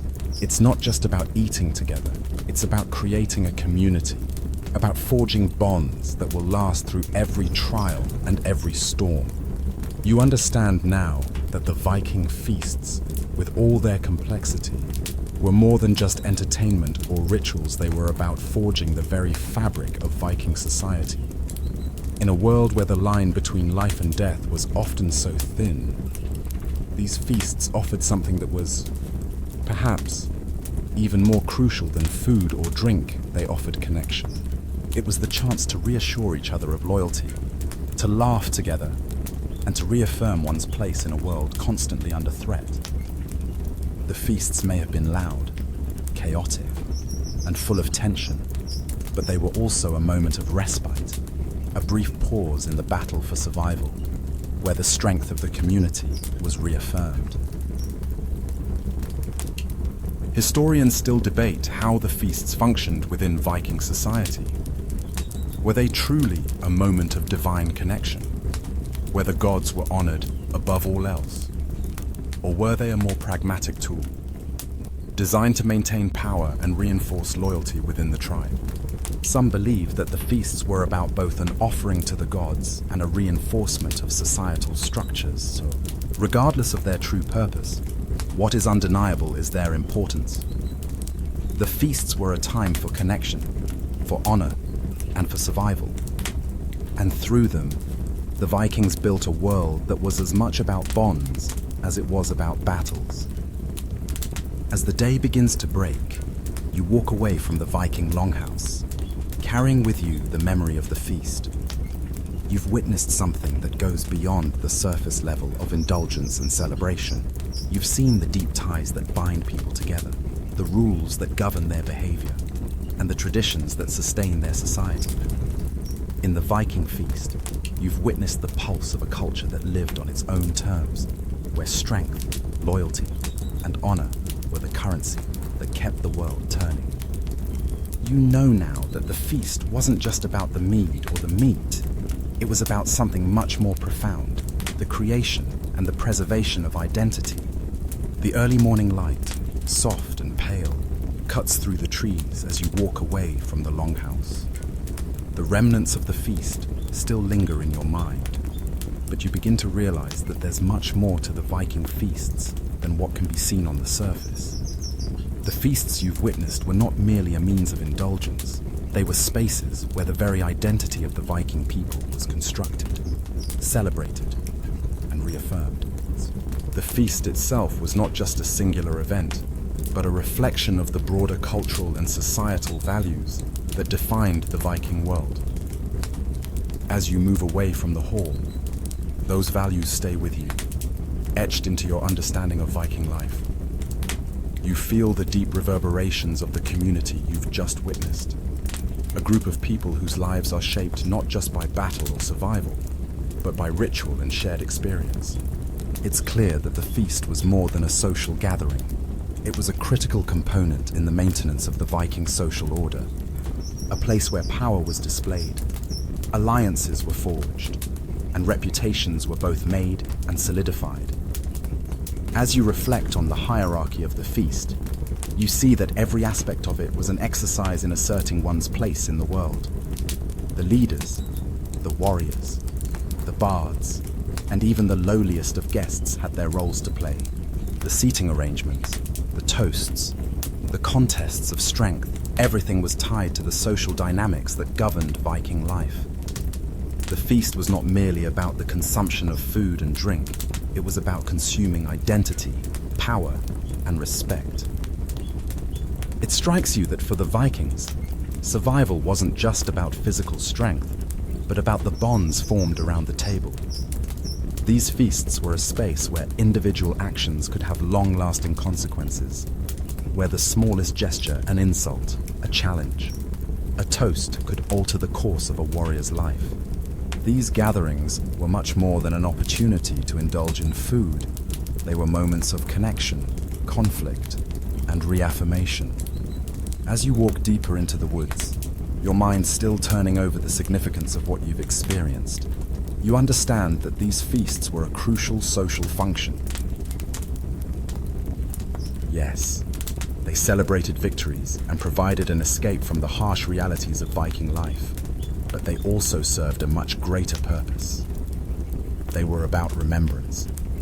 Remembrance of the gods, of ancestors, and of the shared history that defined the Viking people. Through the rituals, the toasts, and the stories, the feasts were a way to keep the past alive in the present and to lay the foundation for the future. By recalling past victories and sacrifices, the Vikings reinforced their collective identity, ensuring that their values would continue to shape the next generation. Even the food, which might seem like a simple part of the feast, carries more significance than you first realized. The meat, the boar, the venison, the lamb wasn't just sustenance. It was a mark of prosperity, a reflection of the host's wealth and power. The sharing of this food was a bonding ritual, a way of cementing relationships and solidifying alliances. The Viking feasts were a delicate balance of indulgence and restraint, generosity and self-control. The way food was distributed, the portions given, and the way it was consumed, all of this was a dance, a ritual where every movement had a deeper meaning. And then there were the warriors. You'd notice during the feast that there was a constant undercurrent of competition. It wasn't just about who could drink the most mead or eat the most meat. It was about who could assert their strength, their courage, their worth. The contests that took place, the challenges issued, were not just for sport, they were about reputation. A warrior's reputation was everything in Viking society, and the feast was the arena where that reputation could be made or lost. A weak performance, a moment of hesitation, could cost you dearly, but a strong showing, a display of power, could ensure your place at the top of the social ladder. As you reflect on the warriors you saw at the feast, you realize that their behavior wasn't just about proving themselves in battle, it was about proving their worth in every aspect of Viking life. Every gesture, every word, and every action mattered. The way you carried yourself at the table could determine your standing within the tribe. The Vikings weren't just fighting for gold or land, they were fighting for the right to be remembered, for the honor of their name to echo through the generations. The more you think about it, the more you realize that Viking feasts weren't just about the here and now, they were about the future. The stories told, the alliances forged, the reputations established, they all carried the promise of continuity. The Vikings understood that their lives were short, that death could come swiftly and without warning. But through the feast, they could create something eternal. Their names would live on in the stories passed down by the skalds, in the memories of the warriors who fought beside them, and in the loyalty of those who shared their mead. You can't help but feel the weight of this realization. The feast wasn't just a moment in time. It was a space where Vikings could write their own history. Their power, their legacy, wasn't defined by the battles they fought on the field. It was defined by the stories they created around the fire, by the bonds they formed at the table, and by the respect they commanded from their people. And in this sense, the feast was both a personal and collective endeavor. It was a place where every Viking, regardless of their status, had the opportunity to leave a mark on history. And for those who were truly great, the feast would be remembered for generations to come.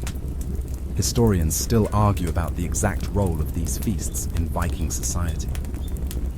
Were they primarily a space for reaffirming personal power? Or were they about something more communal, something more spiritual? Some believe the feasts were a combination of both, a way to honor the gods while reinforcing social ties. Regardless of the perspective, one thing is clear: the Viking feast was a pivotal part of the larger cultural machine. It wasn't just about mead and meat, it was about legacy, about the construction of identity, and about survival. It was the beating heart of Viking society. As you continue to walk, the forest growing quiet around you, you can feel the lasting impact of the feast. The connections made, the stories told, the bonds forged, all of it is with you now, as much a part of you as it was of the Vikings. You've seen the feasts, felt the power, and learned the unspoken rules. And you realize that the Vikings, for all their fierceness, were also a people of profound depth, a people whose identity was shaped not just by battle, but by the rituals they held sacred, the stories they passed down, and the feasts they shared. The quiet of the forest grows even deeper as you walk away from the longhouse. The sounds of the Viking feast are now far behind you, but the lessons from the evening resonate in your mind. You've seen something unique, something vital to the Viking world, a deep understanding that their society, their very way of life, was sustained by moments like these. Feasts weren't just for indulgence, they were a space for shaping their very identity. They were about creating connections, solidifying alliances, reinforcing hierarchy and honoring the gods. What you've witnessed was far more than a feast of food and drink. It was a ritual of survival. As you move through the dark woods, a sense of awe begins to creep over you. The Vikings' world was shaped by violence, yes, but it was also defined by their community and their bonds. In the Viking world, the bond between warriors was sacred. Their feasts were the foundation of that bond, where they gathered not just to celebrate victory, but to ensure the continuity of their shared identity and their social structure. Everything about the feast, the seating, the food distribution, the toasts, the stories was part of this grand design, a design that ensured the Vikings remained strong, united, and ever vigilant. One of the most remarkable things about Viking feasts is how they gave the warriors the chance to reaffirm their place in the world. This wasn't just about the men who led the raids or commanded the armies. It was about everyone in the hall, from the highest-ranking noble to the lowliest warrior. Each person, no matter their station, had a role to play in the social structure of the feast. Even the most minor actions at the table could signal your loyalty, your strength, and your worth. And in a world where death could come swiftly in battle, those moments at the feast were some of the few where you could control your fate. As you walk deeper into the forest, the shadows of the trees loom tall above you. You can almost feel the weight of the past pressing down, the echo of ancient traditions that have long since passed, but which continue to shape the very way you think about Viking life. You realize that the Vikings weren't just warriors. They were also masters of ceremony, of ritual, and of social order. The feast wasn't just a place to demonstrate strength. It was a place to demonstrate your ability to maintain that strength within the social order. The Vikings understood that a strong warrior was nothing without the support of the tribe, the community, and the gods. And the feast, more than any battle, was where that support was tested and solidified. Historians have long debated whether the Viking feasts were merely about power dynamics, or whether they also had a deeper spiritual and emotional significance. Some argue that these feasts were simply social occasions designed to assert control and build alliances, while others believe they had a far more profound function in shaping the collective identity of the Viking people. Whatever the case may be, one thing is certain: these feasts weren't just about eating and drinking. They were about belonging. You start to grasp that the feasts, while ritualistic in nature, were also an opportunity for personal expression. A warrior could show his strength through contests of arms, through words spoken with clarity and confidence, or even through his ability to drink without hesitation. The feast allowed every participant, from the youngest warrior to the oldest elder, the chance to prove their worth, their loyalty, and their commitment to the tribe. The feasts were equalizers, no matter your rank, your status, or your age. You were given a chance to contribute to the communal identity. A small gesture, a shared laugh, a hearty toast, or a powerful story. These were all ways of asserting your place in the Viking world. Even more than that, the feasts were a critical tool for cementing alliances. The Viking world was a harsh one, and the line between ally and enemy was often razor thin. Alliances weren't just forged in battle, they were built at the feasts. A warrior could earn the trust and loyalty of another clan leader, or he could secure a crucial trade agreement, simply by attending the feast and honoring the rules. The Vikings understood the value of ritual connection, that by gathering together, sharing stories, and engaging in ceremonial acts of loyalty, the bonds between individuals and groups could be made stronger than any weapon. As the Viking world unfolds before you, you begin to understand that every act, from the quiet exchange of a gift to the loud clink of a drinking horn, was part of a larger tapestry of survival. The feasts weren't just celebrations of victory or moments of leisure. They were an active and ongoing process of securing the future. They were where trust was built, where memories were forged, and where each person reaffirmed their place in the great chain of Viking identity. But there's also a sense of something more personal here. As the night stretches on and the forest around you darkens, you think about your own place in this grand narrative.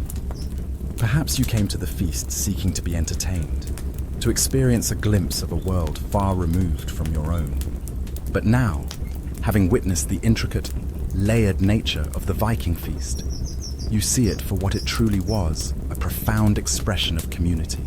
You realize that, in the world of the Vikings, every feast was a chance to reaffirm who you were and what you stood for. It wasn't just a chance to eat, drink, and be merry. It was a chance to forge your legacy, to make sure that your name would live on through stories and sagas, passed down through generations. The Vikings understood this better than anyone. They knew that even in the face of overwhelming odds, the one thing that could not be taken away was their identity, the bonds they shared with their fellow warriors, the stories they told, and the traditions they upheld. The feast, in all its chaotic beauty, was the place where all of this came together. It was a ritual, a celebration, and a battleground all at once, a space where power, loyalty, and identity could be both tested and solidified. As the first light of dawn breaks through the trees, you feel a deep sense of gratitude for what you've learned. The Viking feast was more than just a night of revelry. It was a pivotal moment in the ongoing saga of their world, where each person's place in the tribe was forged, tested, and celebrated. You may leave the longhouse now, but the echoes of the feast will stay with you, reverberating through your thoughts, reminding you of the intricate, timeless dance that the Vikings danced, a dance of power, loyalty, and identity. And the day slowly begins to break fully across the Viking settlement, casting the landscape in a pale, shimmering light. The night, once filled with laughter and the wild energy of the feast, now feels distant, yet the lessons of the feast linger. You walk through the still morning air, your thoughts heavy with what you've learned, feeling the weight of Viking customs settle deep within you. It's hard to shake the sense that you've just glimpsed a culture that, while incredibly fierce and brutal, was also deeply connected to tradition, to community, and to the forces that shaped them, forces that were much more than just physical. The more you reflect on the feast and the rituals that defined it, the clearer it becomes that Vikings didn't just live in a world where physical strength was paramount. They lived in a world where social cohesion, bonds of loyalty, and personal identity were just as important.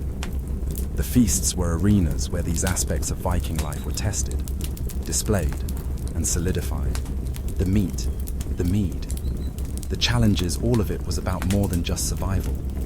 It was about proving who you were in the eyes of the tribe, of securing your place in the narrative of Viking history. You realize that while you might have walked into the feast as an outsider, you've left with something much more profound, an understanding of how the Vikings saw themselves, how they viewed their place in the world, and how their feasts were an essential part of that self-definition. For the Vikings, survival wasn't just about physical battles or raids. It was about creating a lasting identity that would transcend individual lives. The Viking feast, at its core, was a space where personal histories were written into the shared legacy of the people. But even as you walk deeper into the forest, your mind still lingering on the feast, you begin to notice something. The Vikings were, despite their brutal ways, masters of connection. The way they bonded over food and drink, the way they solidified their bonds with stories and songs, was just as powerful as the sword in their hand.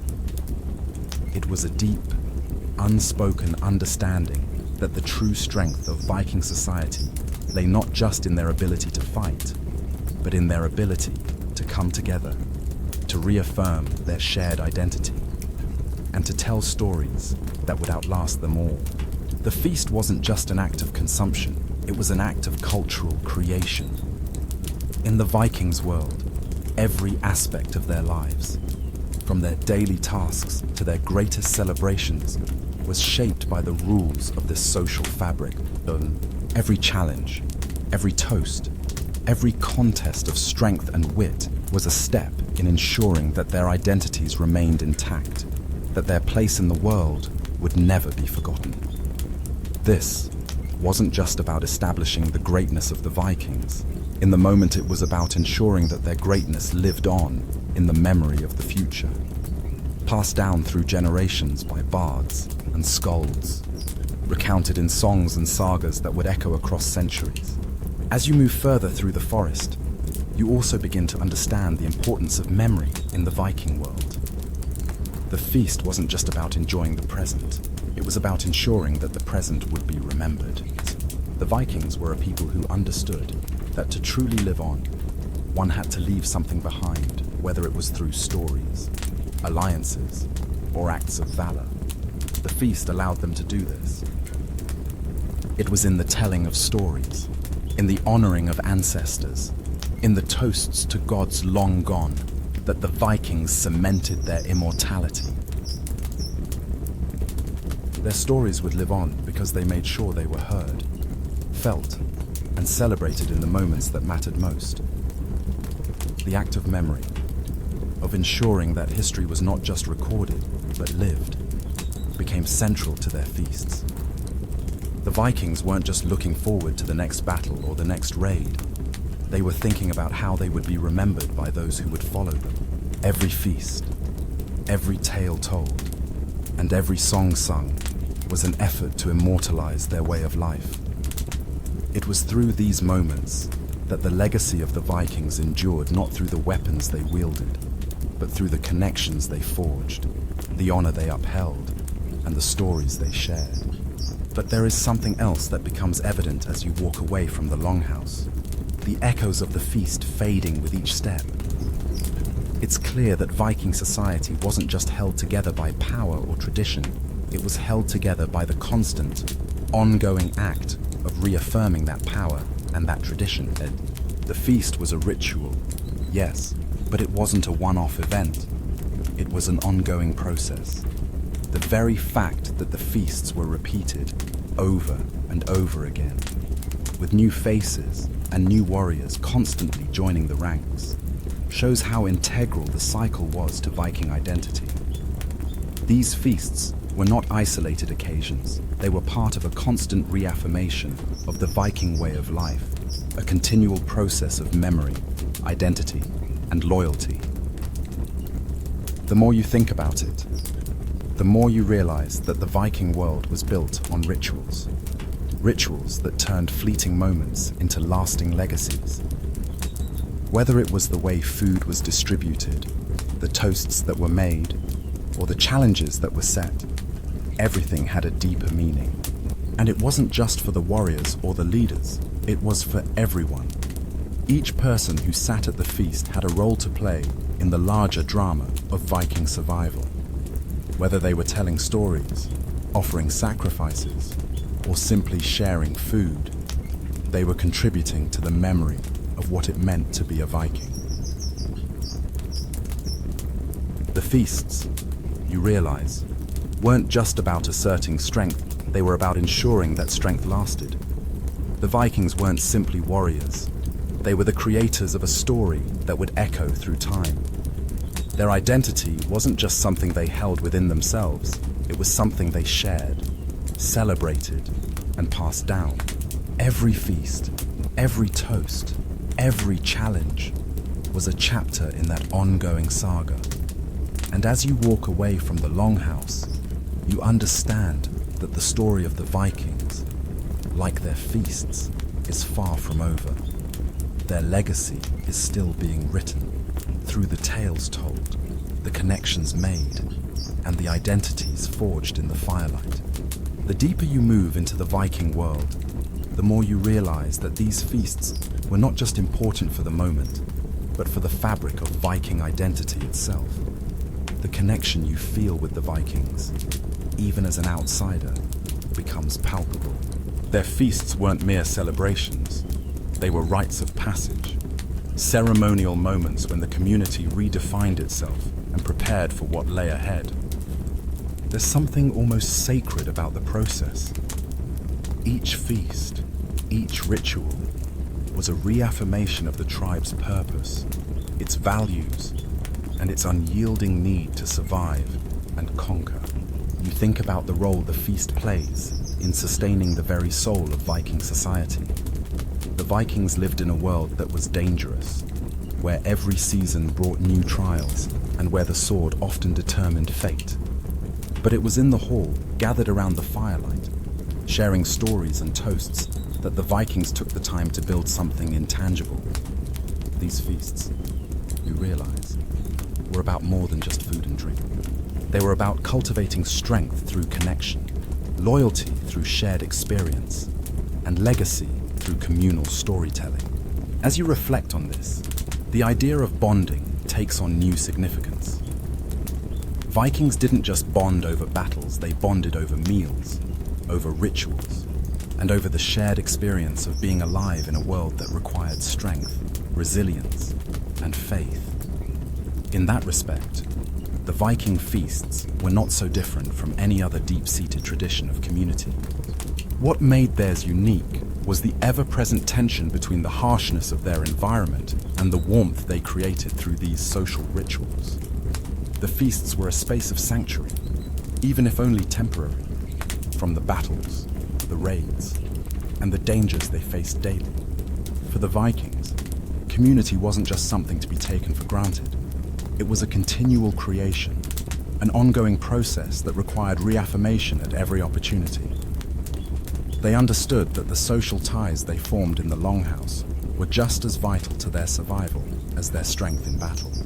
Historians still argue whether Viking feasts were primarily for solidifying power, or if they were also spaces of reflection, a chance for the Vikings to pause, to remember, and to reaffirm their place in a world that was constantly shifting.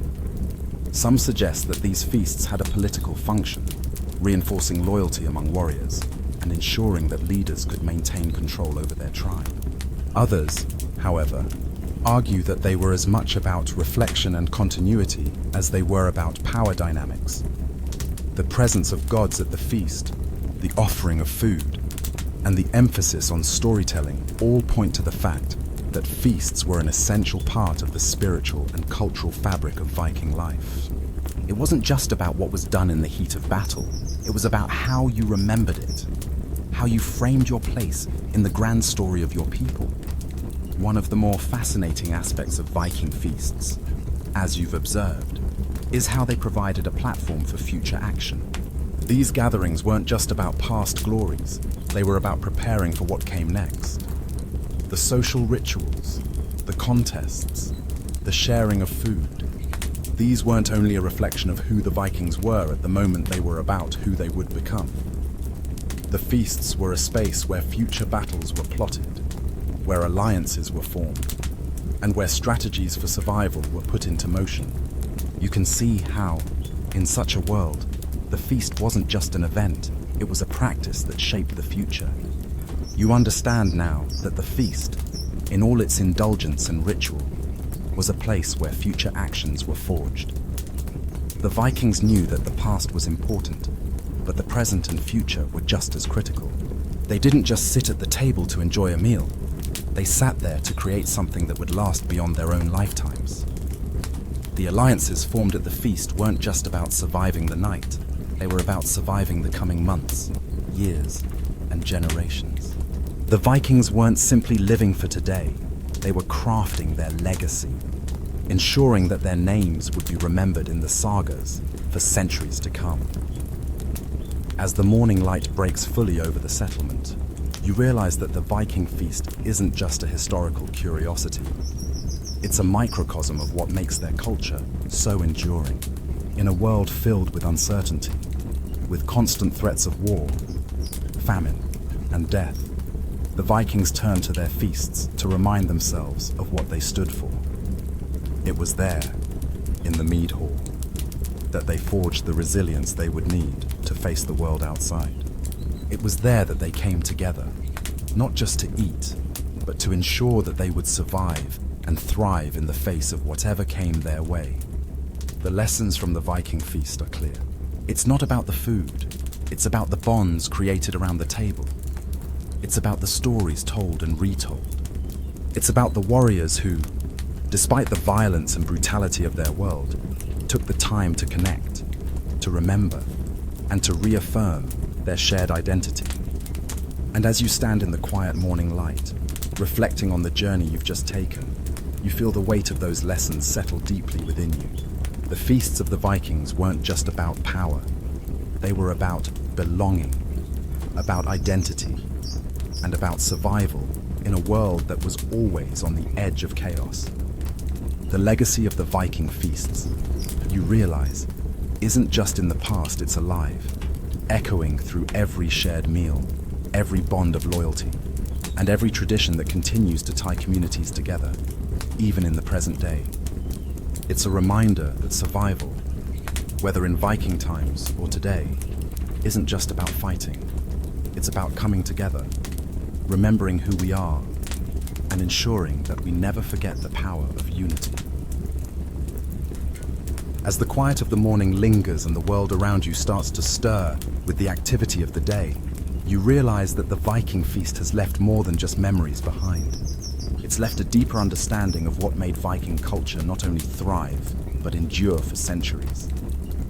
The feast was more than a moment of indulgence. It was a foundation, a touchstone of identity, and a space where history and future collided in a complex dance of tradition and power. These events, often marked by wild revelry and solemn ritual, were the lifeblood of Viking society. They sustained not only the tribe's cohesion, but also the very ideals that gave it strength and purpose. You begin to think about the intricate relationships between the warriors, the leaders, and the community. In Viking culture, power wasn't just wielded in battle. It was consolidated and reinforced through rituals like the feast that bound people together through a complex web of loyalty, respect, and mutual dependence. The feasts created a space where every warrior and every participant, regardless of their rank, had a role to play in maintaining the group's unity. It was a time for proving loyalty, showcasing strength, and ensuring that the bonds between individuals were as strong as the ones between warriors and their gods. As the sun rises fully over the settlement, you realize how deeply ingrained the feast was in Viking life. It wasn't just a special event, it was part of the fabric of their world. You see now that every feast, every gathering of warriors, wasn't just about personal enjoyment. It was a strategic move, a moment of social calibration, and a ritual that reinforced the values of the Vikings. These feasts were a necessary part of their existence, a symbol of their strength, their unity, and their ability to adapt and endure. But even as the purpose of the feast becomes clearer, there's an undeniable sense of something more that emerges. You begin to recognize that the feast was, in many ways, a reflection of Viking resilience. This wasn't just about eating and drinking, it was a deliberate act of reaffirming who they were. It was about making sure that each warrior understood their place in the world, that the collective identity of the tribe would remain intact. Each time the warriors gathered, each time the mead flowed and the fire crackled, they were recommitting themselves not just to each other, but to the survival of their culture. You think of the power that these feasts held. In a society where the Viking way of life was always in danger, constantly under threat from external enemies, the harshness of nature, or even from within, it's clear that the Viking feast was an attempt to hold on to what made them strong. These gatherings were about more than mere sustenance. They were a means of fortifying themselves for whatever challenges lay ahead. The sharing of food and drink, the passing down of stories, the performing of rituals, all of this contributed to an unspoken understanding that, as long as they remained united, they could withstand anything. In a sense, the feast was a practice of collective memory. The stories that were told around the fire, the toasts to the gods, and the recounting of past victories weren't just ways to pass the time. They were ways to ensure that the values of the Vikings were passed down, woven into the fabric of each new generation.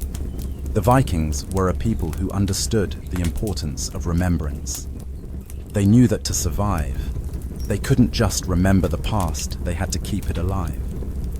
They had to perform their history, relive it, and bring it into the present through their words, their actions, and their rituals.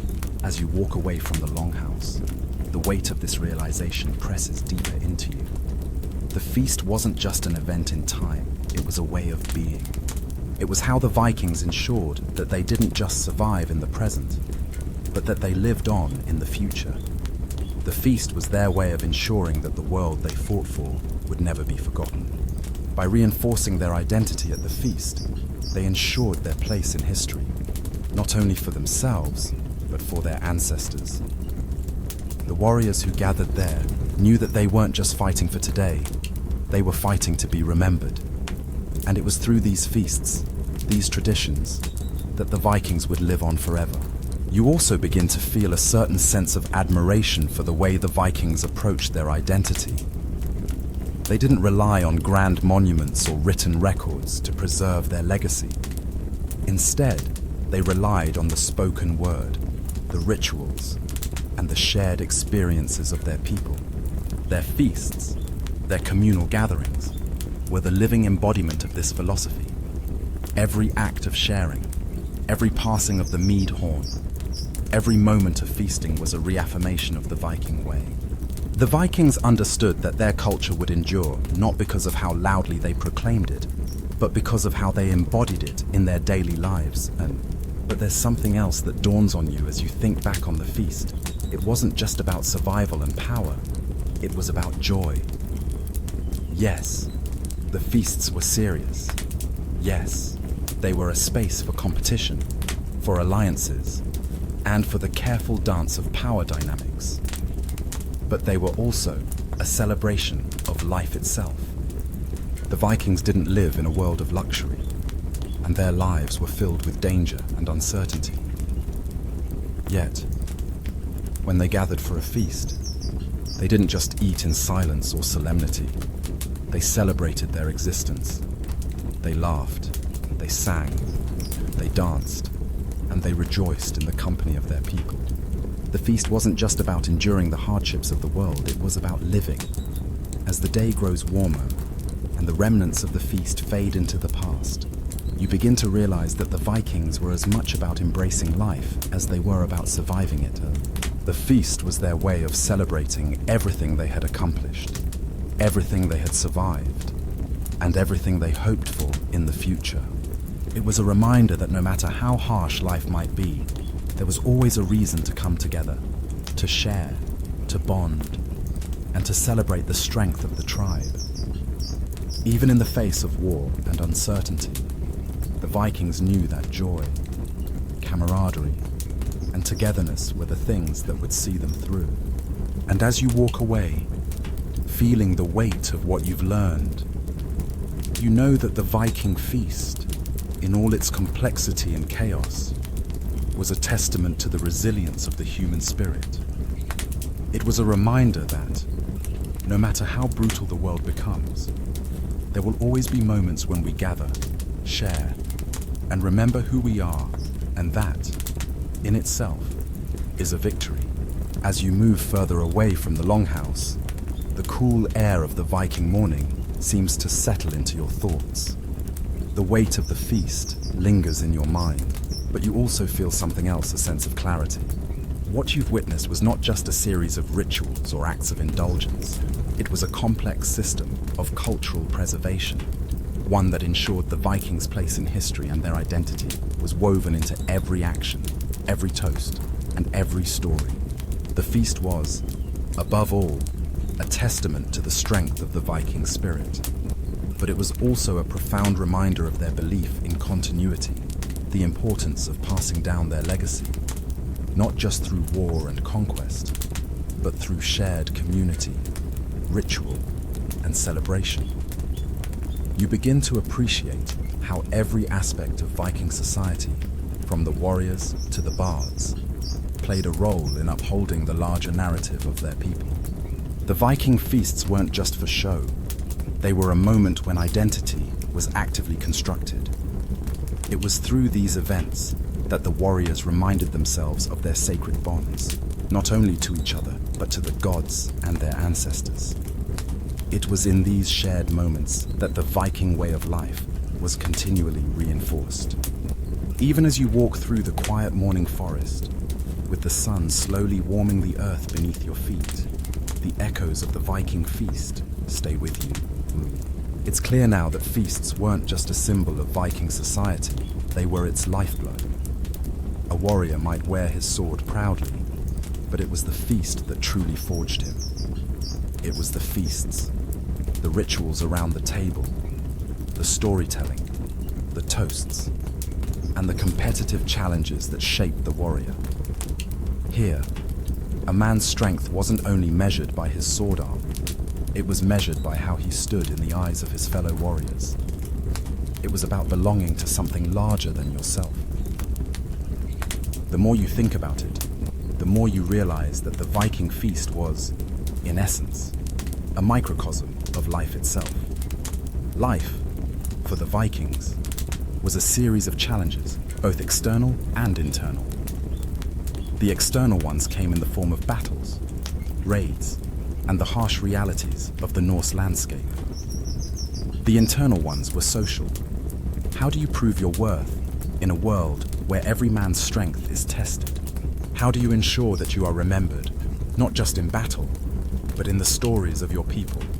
How do you keep your name alive in the sagas?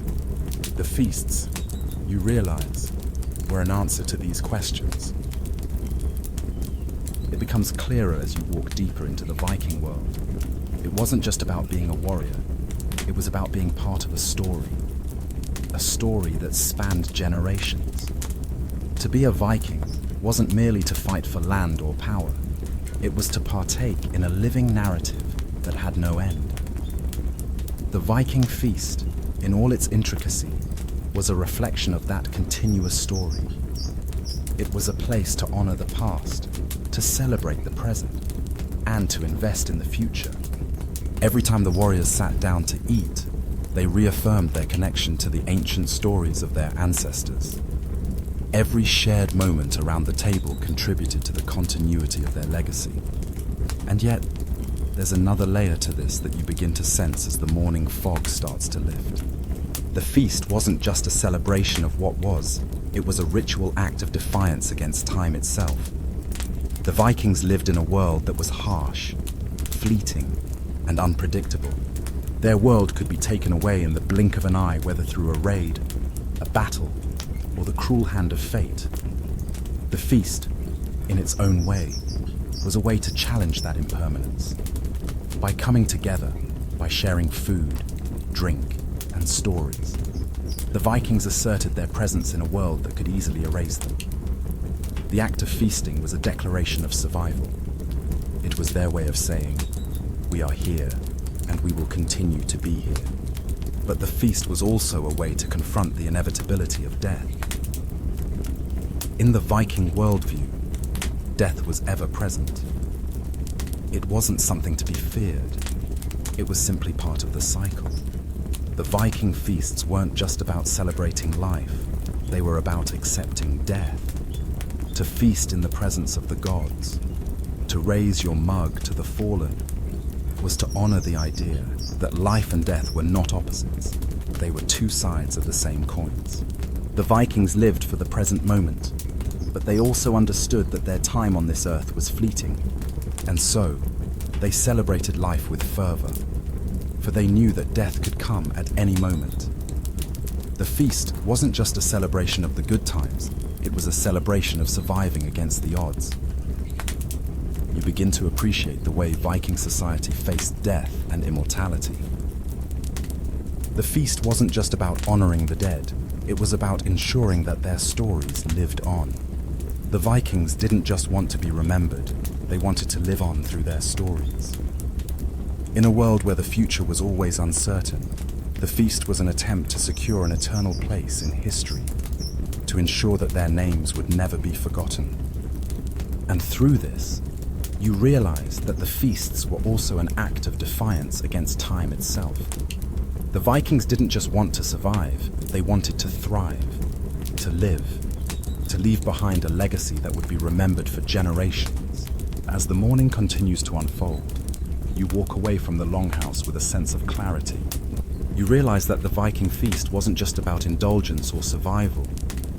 It was about identity, continuity, and immortality. It was the moment where a warrior's place in the world was confirmed.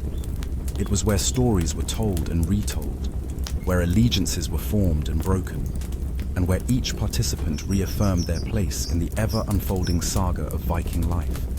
It was a reminder that survival wasn't just about physical strength, it was about belonging to something larger. The Vikings knew that to live on, they had to create something lasting, and the feast was the perfect place to do just that.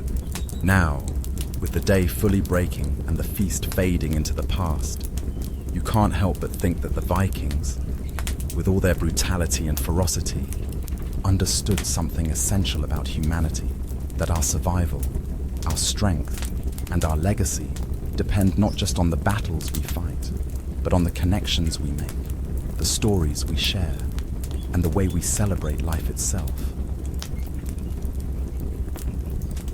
The sun rises fully now, casting a warm glow over the Viking settlement, a world that is, in its way, still living and breathing in the stories and traditions that have defined it for centuries.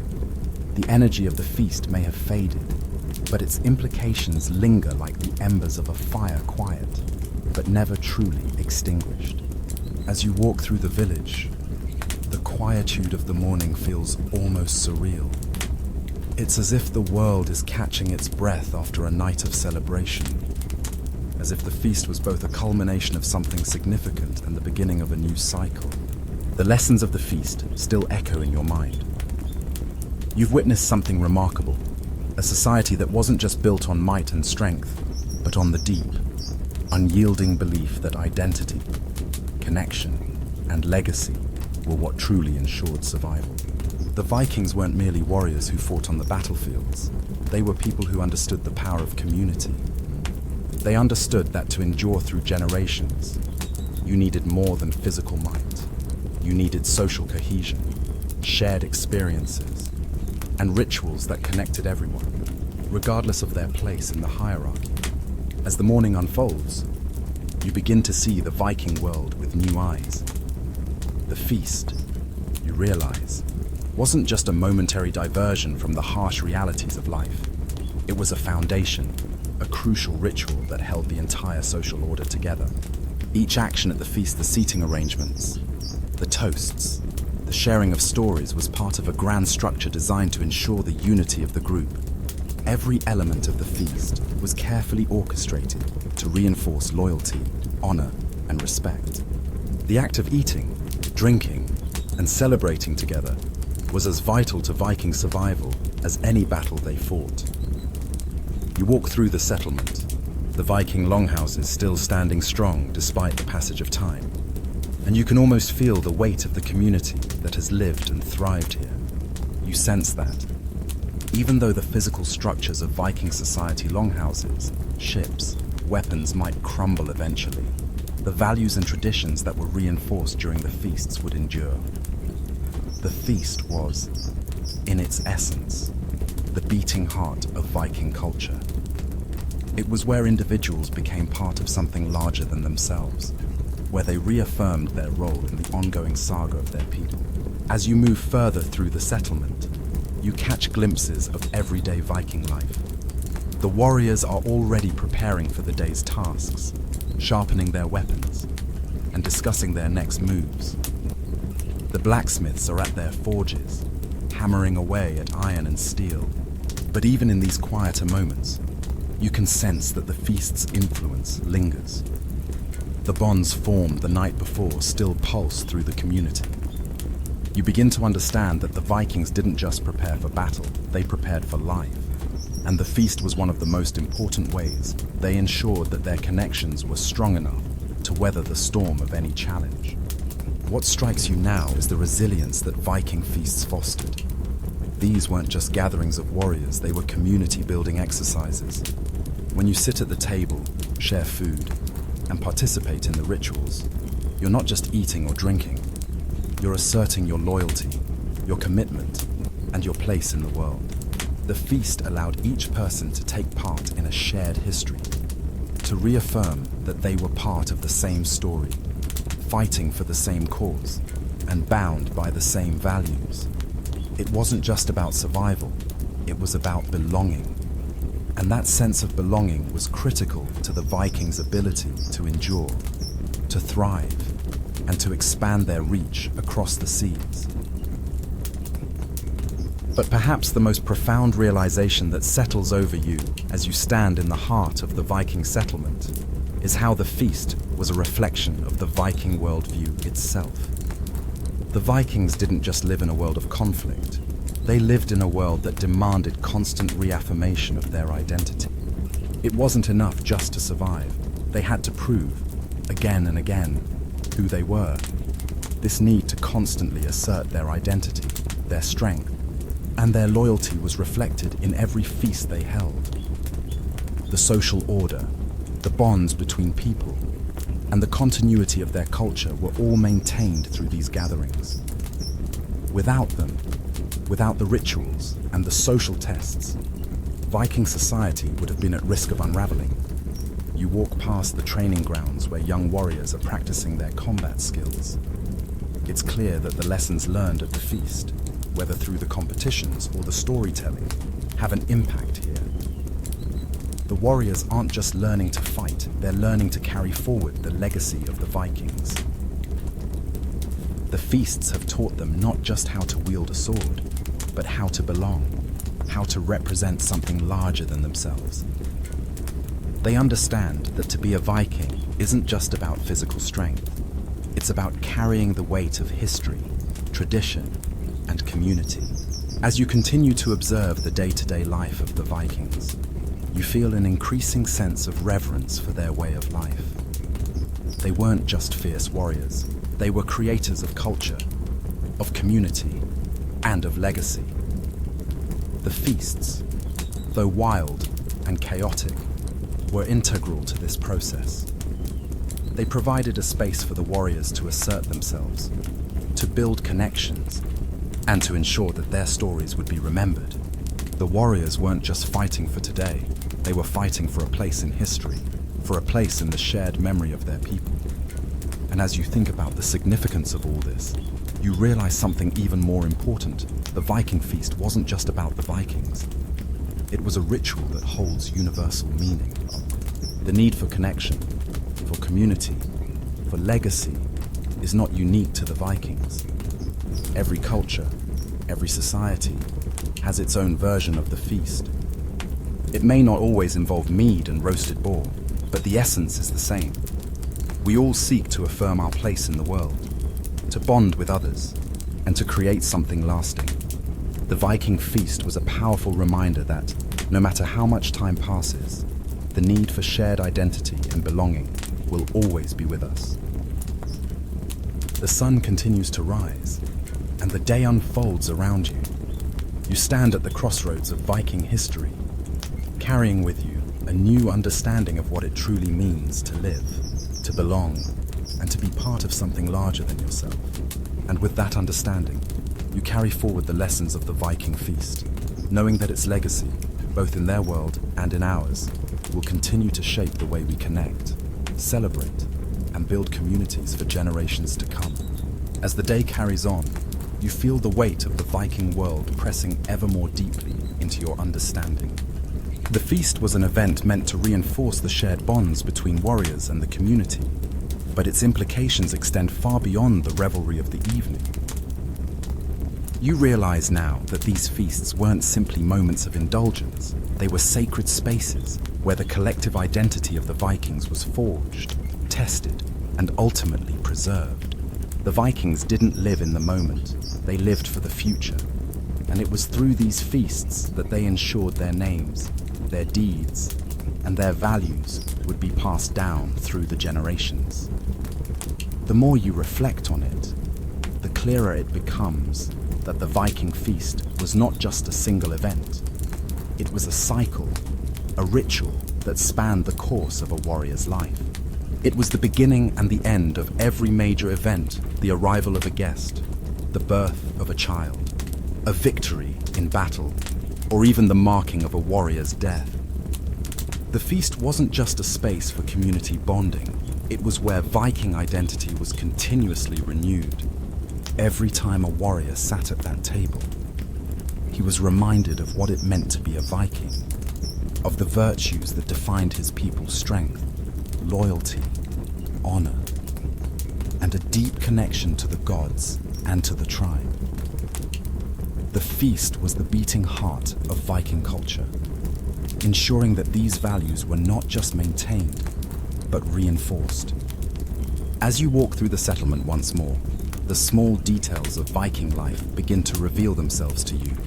The blacksmith hammering away at his forge, the children training with wooden swords, the women weaving cloth. All of it is tied to the larger world of the Viking feast. These people aren't just surviving, they're living in a world where their identity is inseparable from their actions and their community. You realize that, at the core of their existence, they are constantly reaffirming their shared identity through every action they take, every story they tell, and every ritual they uphold.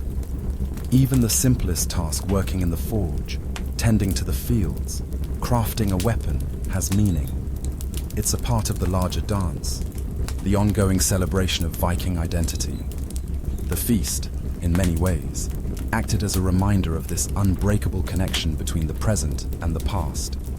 When the mead was passed around and the stories began, the warriors weren't just entertaining themselves, they were ensuring that the past was brought into the present. By retelling the sagas of their ancestors, they honored the sacrifices and victories that had shaped their world. In this way, each warrior at the feast became part of a larger story, a story that had been passed down through generations and would continue to be passed down through the generations to come. The thought strikes you now, as you stand outside the longhouse and feel the weight of the Viking tradition around you, that perhaps the Vikings understood something vital, the importance of shared experience. They knew that survival wasn't just about strength, it was about connection. It wasn't enough to simply fight beside your brothers and sisters in arms. You had to fight alongside them in the rituals, in the feasts, in the stories. You had to be bound together, not just by blood, but by shared purpose. This bond, forged in the heat of the feast, was what made the Vikings a people unlike any other. They didn't just fight for land or treasure, they fought for each other, for their honor, and for the stories that would immortalize them. The feast was where the warrior became a part of the larger story, where each man and woman took their place in the saga of the Vikings. It wasn't just about fighting for the tribe, it was about knowing that, in the end, the tribe would fight for you, your legacy, your memory, your place in history. The feasts allowed the Vikings to transcend the limitations of their mortal lives, to create an identity that would outlast them, passed down through generations by word of mouth, by the skalds who would sing their praises, by the warriors who would tell their stories. This understanding grows as you walk through the settlement. It's not just about the mighty battles fought or the legendary warriors who led their clans. It's about the people who supported those warriors, who reinforced their power with stories, loyalty, and love. The feasts were a symbol of that collective strength. They were where the warriors could show their loyalty, where the bards could share the stories of the past, and where the community could unite in a shared identity. They were the glue that held the Viking world together.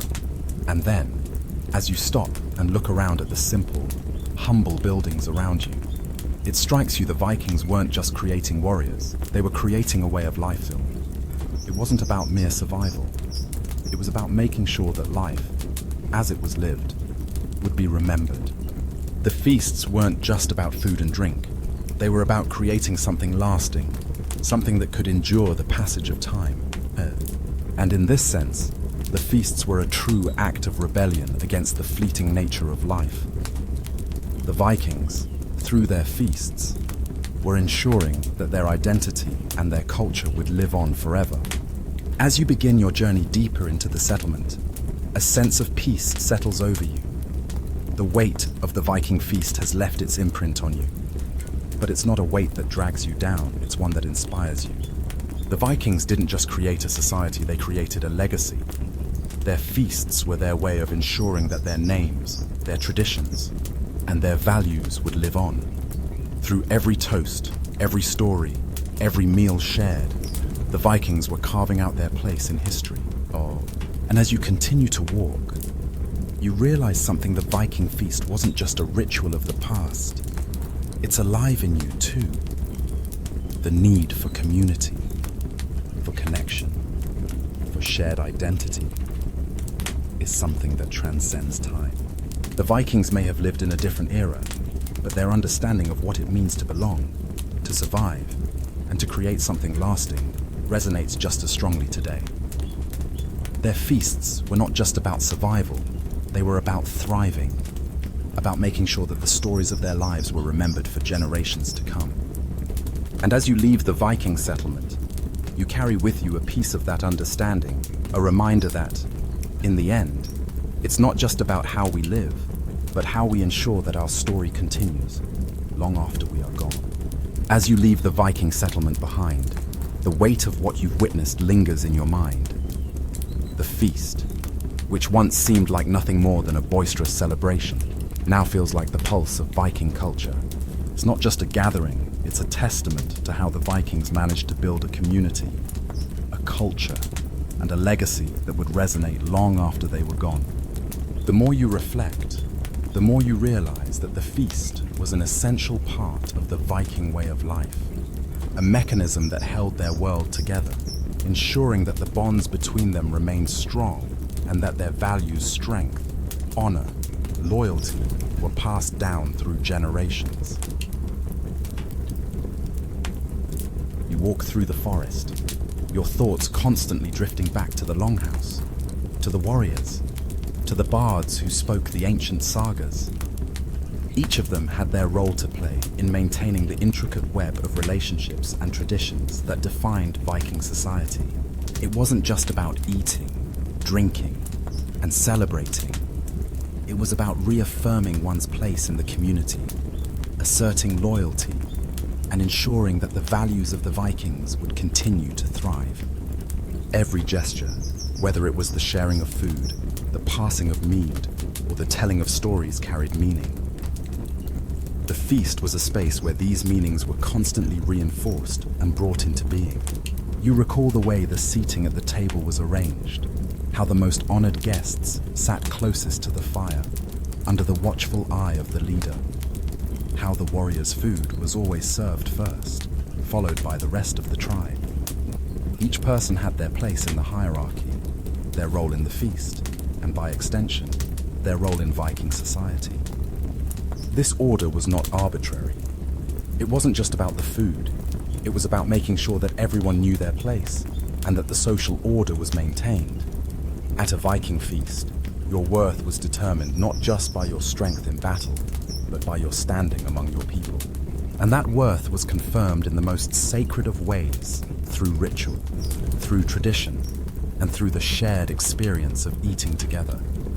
But what becomes even clearer as you continue your journey is that the Viking feasts were, above all, a celebration of life and survival. In a world constantly on the edge of violence and uncertainty, these feasts were a reaffirmation of the Vikings' power to endure. Even in the face of death, they understood that life was to be celebrated. To eat and drink together was an act of defiance against the unpredictable forces that threatened their existence. The Vikings didn't just exist, they celebrated life. Every chance they got, knowing that each moment could be their last. You think back to the sacrifices made before the feast began, the offerings to the gods, to ensure their favor. This act of giving wasn't just a gesture, it was a recognition of the divine forces that governed their lives. The Vikings understood that they were not in control of everything. They weren't masters of fate, they were at the mercy of the gods, the elements, and the endless cycles of nature. And yet, the feasts allowed them to feel connected to these forces, to feel as if they had a place in the greater tapestry of life. It was as though by coming together, by sharing food and drink, by honoring the gods, they could affirm their place in the universe and ensure that they would continue, even if just for a little while longer.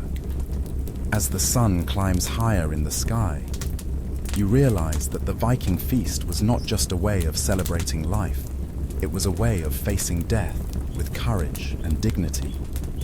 The Vikings, despite their fierce warrior nature, understood the fragility of life. They knew that tomorrow was never promised, that death could come at any moment. And yet, instead of retreating in fear, they celebrated. They feasted. They drank. They sang. It was their way of saying, "We are here. We exist. And we will make the most of every moment we have." This philosophy was woven into the very fabric of Viking society, a belief that life, even in the face of death, was worth celebrating. But the feasts were also about much more than just the presents. The stories told by the bards, the tales of gods, heroes, and ancestors were about ensuring that the past would never be forgotten. These stories were the lifeblood of Viking culture, passed down from generation to generation. They were a way of keeping the names of their ancestors alive, of ensuring that the legacies of past warriors would continue to inspire future generations. In this way, the feast became a bridge between the past and the present, a space where the lessons of the old world could be passed on to the new. The Viking feasts were, in their essence, about continuity. They were about ensuring that the values, stories, and identities of the Vikings would never fade, even as time moved forward. As you walk through the settlement, the image of the feast lingers in your mind. The warriors, the bards, the leaders, all of them have played their part in shaping Viking identity. They've created a culture that values not just physical strength, but community, connection, and legacy.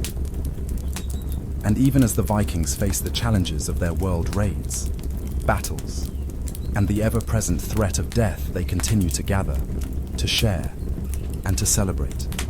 Because in those moments, they are not just surviving, they are thriving. And it is through these feasts that they are able to ensure that their legacy will live on, that their identity will endure, and that their story will never be forgotten. Historians continue to debate the full significance of these Viking feasts. Were they merely social gatherings, or did they serve a deeper, more spiritual purpose? Were they about forging alliances and reinforcing power? Or were they about something more intangible, about celebrating life and death, about affirming a collective identity, and about ensuring survival in a world that constantly tested their strength? Whatever the true purpose, one thing is certain: the Viking feast was an essential part of their culture, a space where everything that made them who they were could be celebrated, reinforced, and passed down for generations to come. And as you continue your journey through this world of ancient rituals, stories, and legends, you understand that the Viking feasts were more than just a tradition, they were a way of life.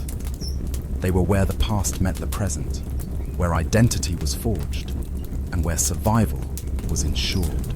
In these feasts, the Vikings created something that would endure, something that would echo through time. And it is in their legacy, carried through the stories and rituals of the feast, that their true strength lies. The sun continues to rise, bathing the Viking settlement in a golden light, and as you stand on the edge of it, you can't help but feel the weight of everything that's been revealed to you. The Viking feast, once just a social gathering in your mind, now feels like the very foundation of a culture that thrived and survived on rituals, shared experiences, and unyielding bonds. The more you reflect, the clearer it becomes. The Viking feast wasn't just a time to indulge in food and drink. It was a sacred space, a critical ritual that tied everything together: survival, honor, identity, and legacy. As you walk further through the settlement, you realize that every element of Viking life, from the smallest of actions to the grandest of gestures, was a reinforcement of these unspoken rituals.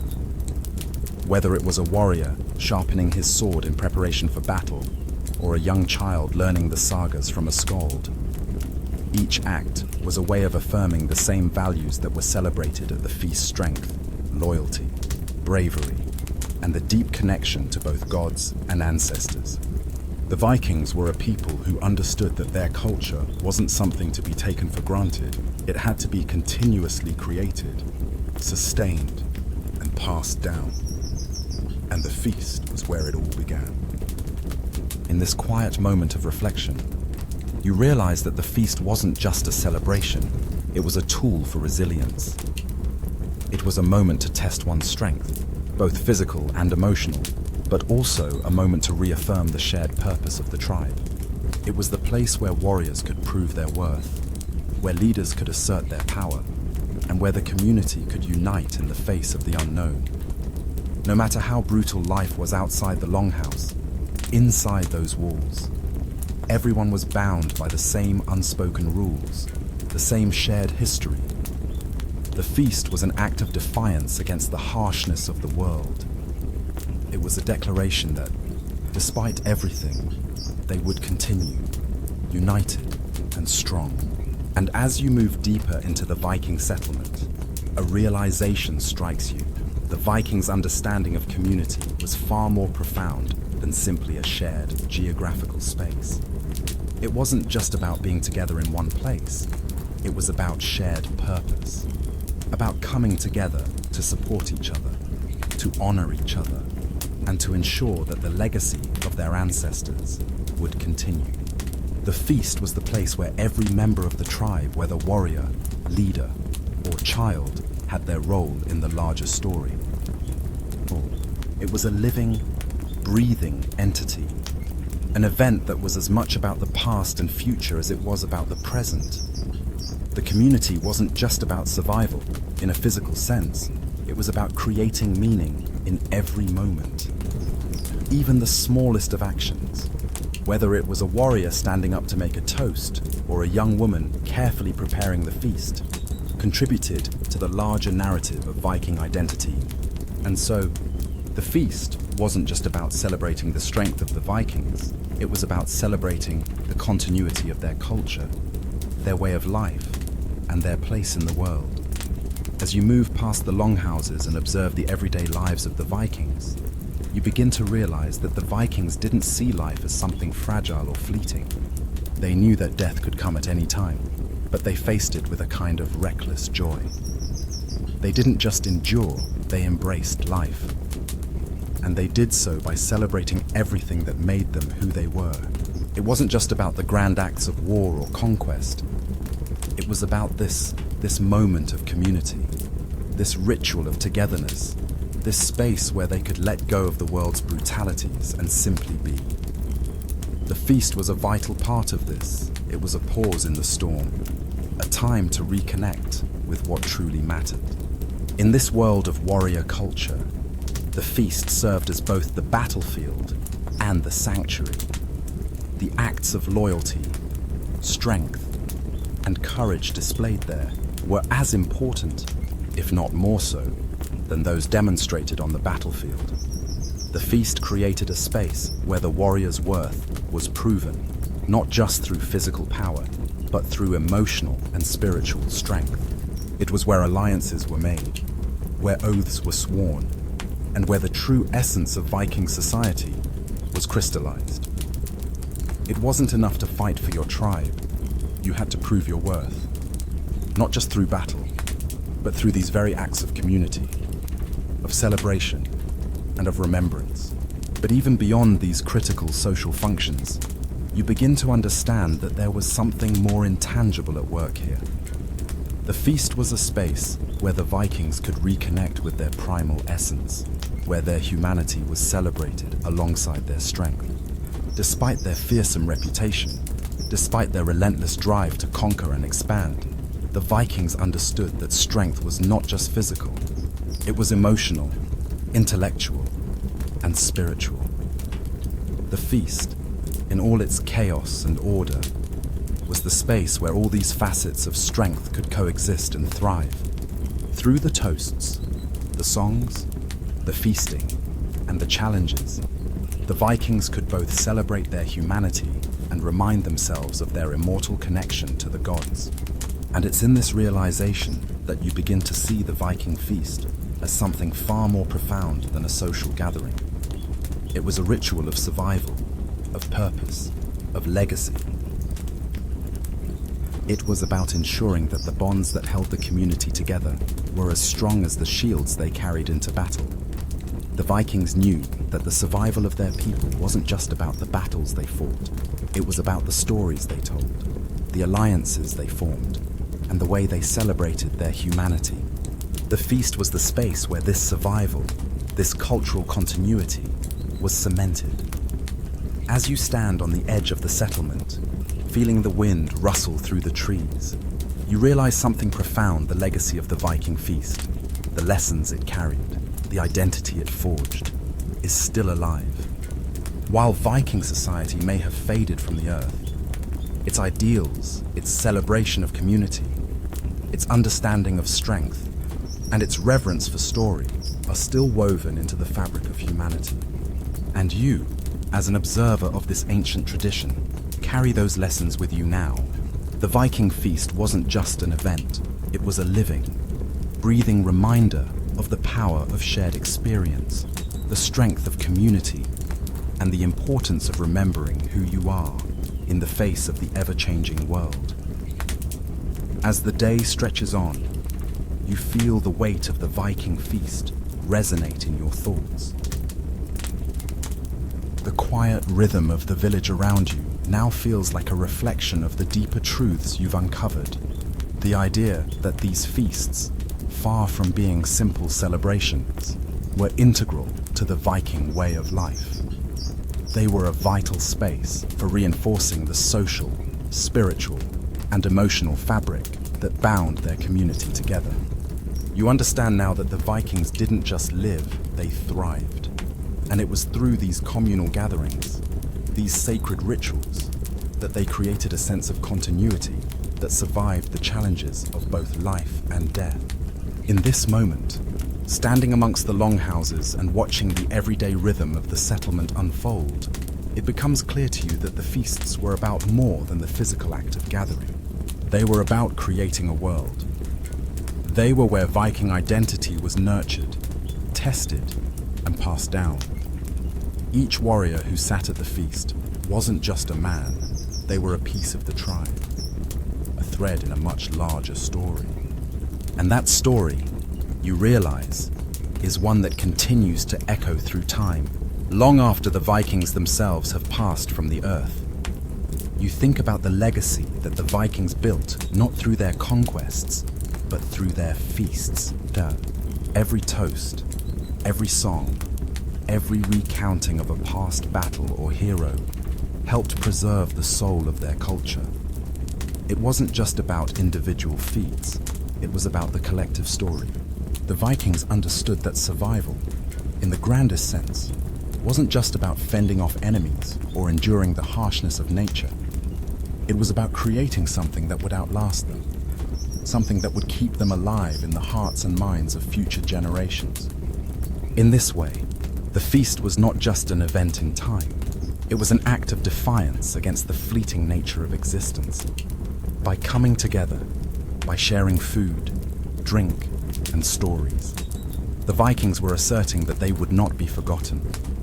In the midst of all the hardship, violence, and uncertainty of their world, they made space for joy, for community, and for shared humanity. And in doing so, they ensured that their culture would continue, not through their battles, but through the shared bonds they cultivated in those very feasts. Now, as you walk through the settlement, observing the everyday lives of the Vikings, you start to see their world differently. The simple acts of living, whether it's a child learning to swing a sword, a blacksmith hammering metal, or a mother cooking a meal, are all part of the same, larger rhythm that was celebrated in the feast. Everything, it seems, was connected. The Vikings didn't separate life from ritual. They lived their rituals in everything they did. The feasts were a moment of communal celebration, but their influence extended far beyond that. They were a touchstone that gave every act, no matter how small, meaning. And as you stand there in the morning light, a deeper truth begins to settle into your understanding. The Viking feast wasn't just a ritual for a specific time or place. It was a model of living. The Vikings didn't just exist to survive, they existed to create something lasting.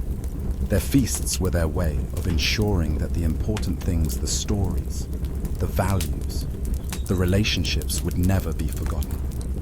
They understood that, as individuals, they would one day fall, but as a community, they would endure. And it was in the feast that this endurance was solidified. In this reflection, you begin to see how the Vikings navigated the tension between life and death. In a world where death was always just a step away, the Vikings knew that they had to live every moment to the fullest. Their feasts, where they shared stories, celebrated victories, and honored the gods, were acts of defiance against death itself. They didn't let fear dictate their lives.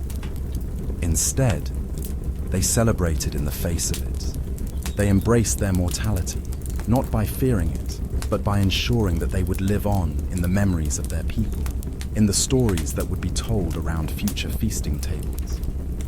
Historians still argue about the role of these feasts in Viking society, whether they were primarily about power consolidation, religious devotion, or social bonding. Some believe they were a means to reinforce the status quo, to remind everyone of their place in the tribe. Others argue that the feasts were a spiritual act, a moment when the gods were invited into the human world, ensuring the tribe's prosperity. What is undeniable, though, is the immense cultural significance these feasts held. They were not just about food and drink, they were a mechanism through which the Vikings ensured the survival of their identity. What's remarkable, as you stand here in the quiet aftermath of the feast, is the realization that the Vikings understood something profoundly human, that we are defined not just by what we do, but by how we remember.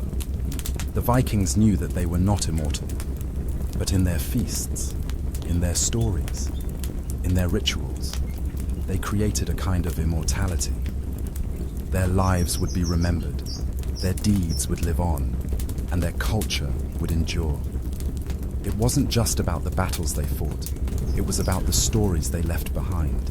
The sun is now high, casting long shadows across the settlement. You look around, and in the distance, the longhouses stand tall against the horizon, a testament to a people who lived for more than just survival. They lived for meaning, for connection, and for legacy. You realize now that everything the Vikings did, from their raids to their feasts, was about securing that connection to their past, to each other, and to the gods. And as you continue to walk, feeling the weight of Viking tradition around you, you understand that the true power of the feast wasn't just in what it celebrated, it was in what it sustained, a legacy that would echo through time. The world of the Vikings may no longer be with us, but their legacy remains. Their feasts, their bonds, and their stories continue to live on.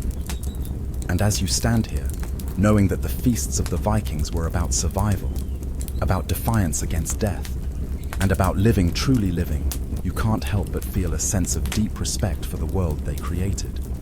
The Vikings didn't just endure, they thrived. And it is through their feasts, their unity, and their stories that their spirit lives on. As the day gives way to dusk, the Viking world around you settles into a quiet that feels almost reverential. The longhouse now sits in stillness. Its echoes from the night before faded into memory. Yet, even in the silence, you can sense the lingering pulse of what has come before: the laughter, the songs, the toasts, and the shared moments of connection. As you take in the scene, a deep sense of understanding settles within you. The Viking feast, with its complexity, grandeur, and quiet subtleties, wasn't merely a reflection of the people. It was the heartbeat of Viking society itself. It was their way of ensuring they would be remembered, not just by those who lived alongside them, but by generations to come. Looking at the longhouses, the wood and stone that stood resilient against time, it's easy to see how the Vikings built more than just settlements. They built lasting symbols of their identity. These structures were a testament to their strength, their ingenuity, and their commitment to continuity. In the same way, the feasts were not just events that took place. They were the foundation of the Viking spirit, the glue that bound the tribe together. They created and recreated their society with every toast, every challenge, and every story passed down. As the evening descends upon the settlement, you realize the power of memory. What the Vikings understood, what you've come to understand through your time here, is that survival isn't just about enduring the present. It's about remembering the past and ensuring that the future remains rooted in those memories. But the Vikings didn't just live day to day. They lived for the future, knowing that the best way to ensure their legacy was to pass it on through their actions, their rituals, and, perhaps most importantly, their feasts. The act of remembering is powerful. It is what has carried the Vikings through the ages. The feasts were the touchstones where the past, present, and future met, where the warriors, the leaders, and the storytellers all participated in something larger than themselves, a cultural continuum that bound them to each other and to the world around them. Through these feasts, the Vikings immortalized themselves, their culture, and their gods. It wasn't just about physical survival in battle. It was about creating something that could endure long after the last sword was sheathed there. And now, standing on the edge of the Viking settlement, you feel the depth of the story unfold around you. The Vikings understood that their place in history wasn't just secured through conquests or battles won. It was secured in the very act of community, the act of gathering together, sharing, and celebrating. This was the true strength of the Viking people. They knew that only through connection, loyalty, and shared values could they face the trials ahead. It was in these moments of communion that their resilience was built and sustained. And it was in these moments that the legacy of the Vikings lived on. As you stand at the threshold of this world, you realize that the Vikings' approach to life celebration, survival, and legacy isn't something confined to their era. It's a timeless lesson. The way they embraced both the harshness and beauty of their world, their ability to endure and celebrate in equal measure, speaks to the heart of what it means to be human. The Vikings didn't just want to survive, they wanted to be remembered. They wanted to live on. And it is in the feast, the heart of their community, that this desire was nurtured, sustained, and fulfilled. And so, as the sun sets behind the hills, you take one last look at the longhouse, knowing that this was more than just an event you witnessed. Us. You've experienced the spirit of the Viking world, the celebration of life, the commitment to community, and the enduring desire to be remembered. The Viking feast may have ended, but its lessons, its echoes, will stay with you. You walk away, carrying the understanding that the stories told around the fire, the bonds forged over shared meals, and the legacies passed down in song and tale are what truly define a culture. Now, as the night draws in and the Viking world recedes into the distance, you understand that the true strength of the Vikings lies not just in their battles or their raids, but in their ability to create something lasting in the hearts of their people, in the stories they told, and in the feasts that kept their world alive. The Viking feast was never just about survival. It was about making sure that Long after the warriors were gone, the spirit of the Vikings would endure. The night falls gently now, a quiet hum in the air as the world around you settles into stillness. The feast is behind you, the stories told, and the bonds formed. In the quietude of the moment, you feel a sense of peace, a knowing that the Vikings, through their feasts, their rituals, and their community, created something more than just a history. They created a legacy that echoes through time. And in the end, it wasn't just about how they lived, it was about how they ensured their place in the memory of the world. As you rest, reflecting on the journey you've taken, you can almost hear the sounds of the feast still lingering in the distance, the laughter, the songs, the toasts raised high. These echoes, though they come from a distant past, still speak to the heart of what it means to belong, to survive, and to be remembered. And as you fade into sleep, you carry with you the understanding that the true strength of a culture, of a people, lies not just in what they achieve, but in how they ensure their stories live on, passed down through the generations. Now, let your thoughts drift, the weight of the Viking world fading into a gentle slumber. Let go of the day, of the lessons learned, and embrace the quiet comfort that comes with knowing you've been part of something that endures long after the feast has ended.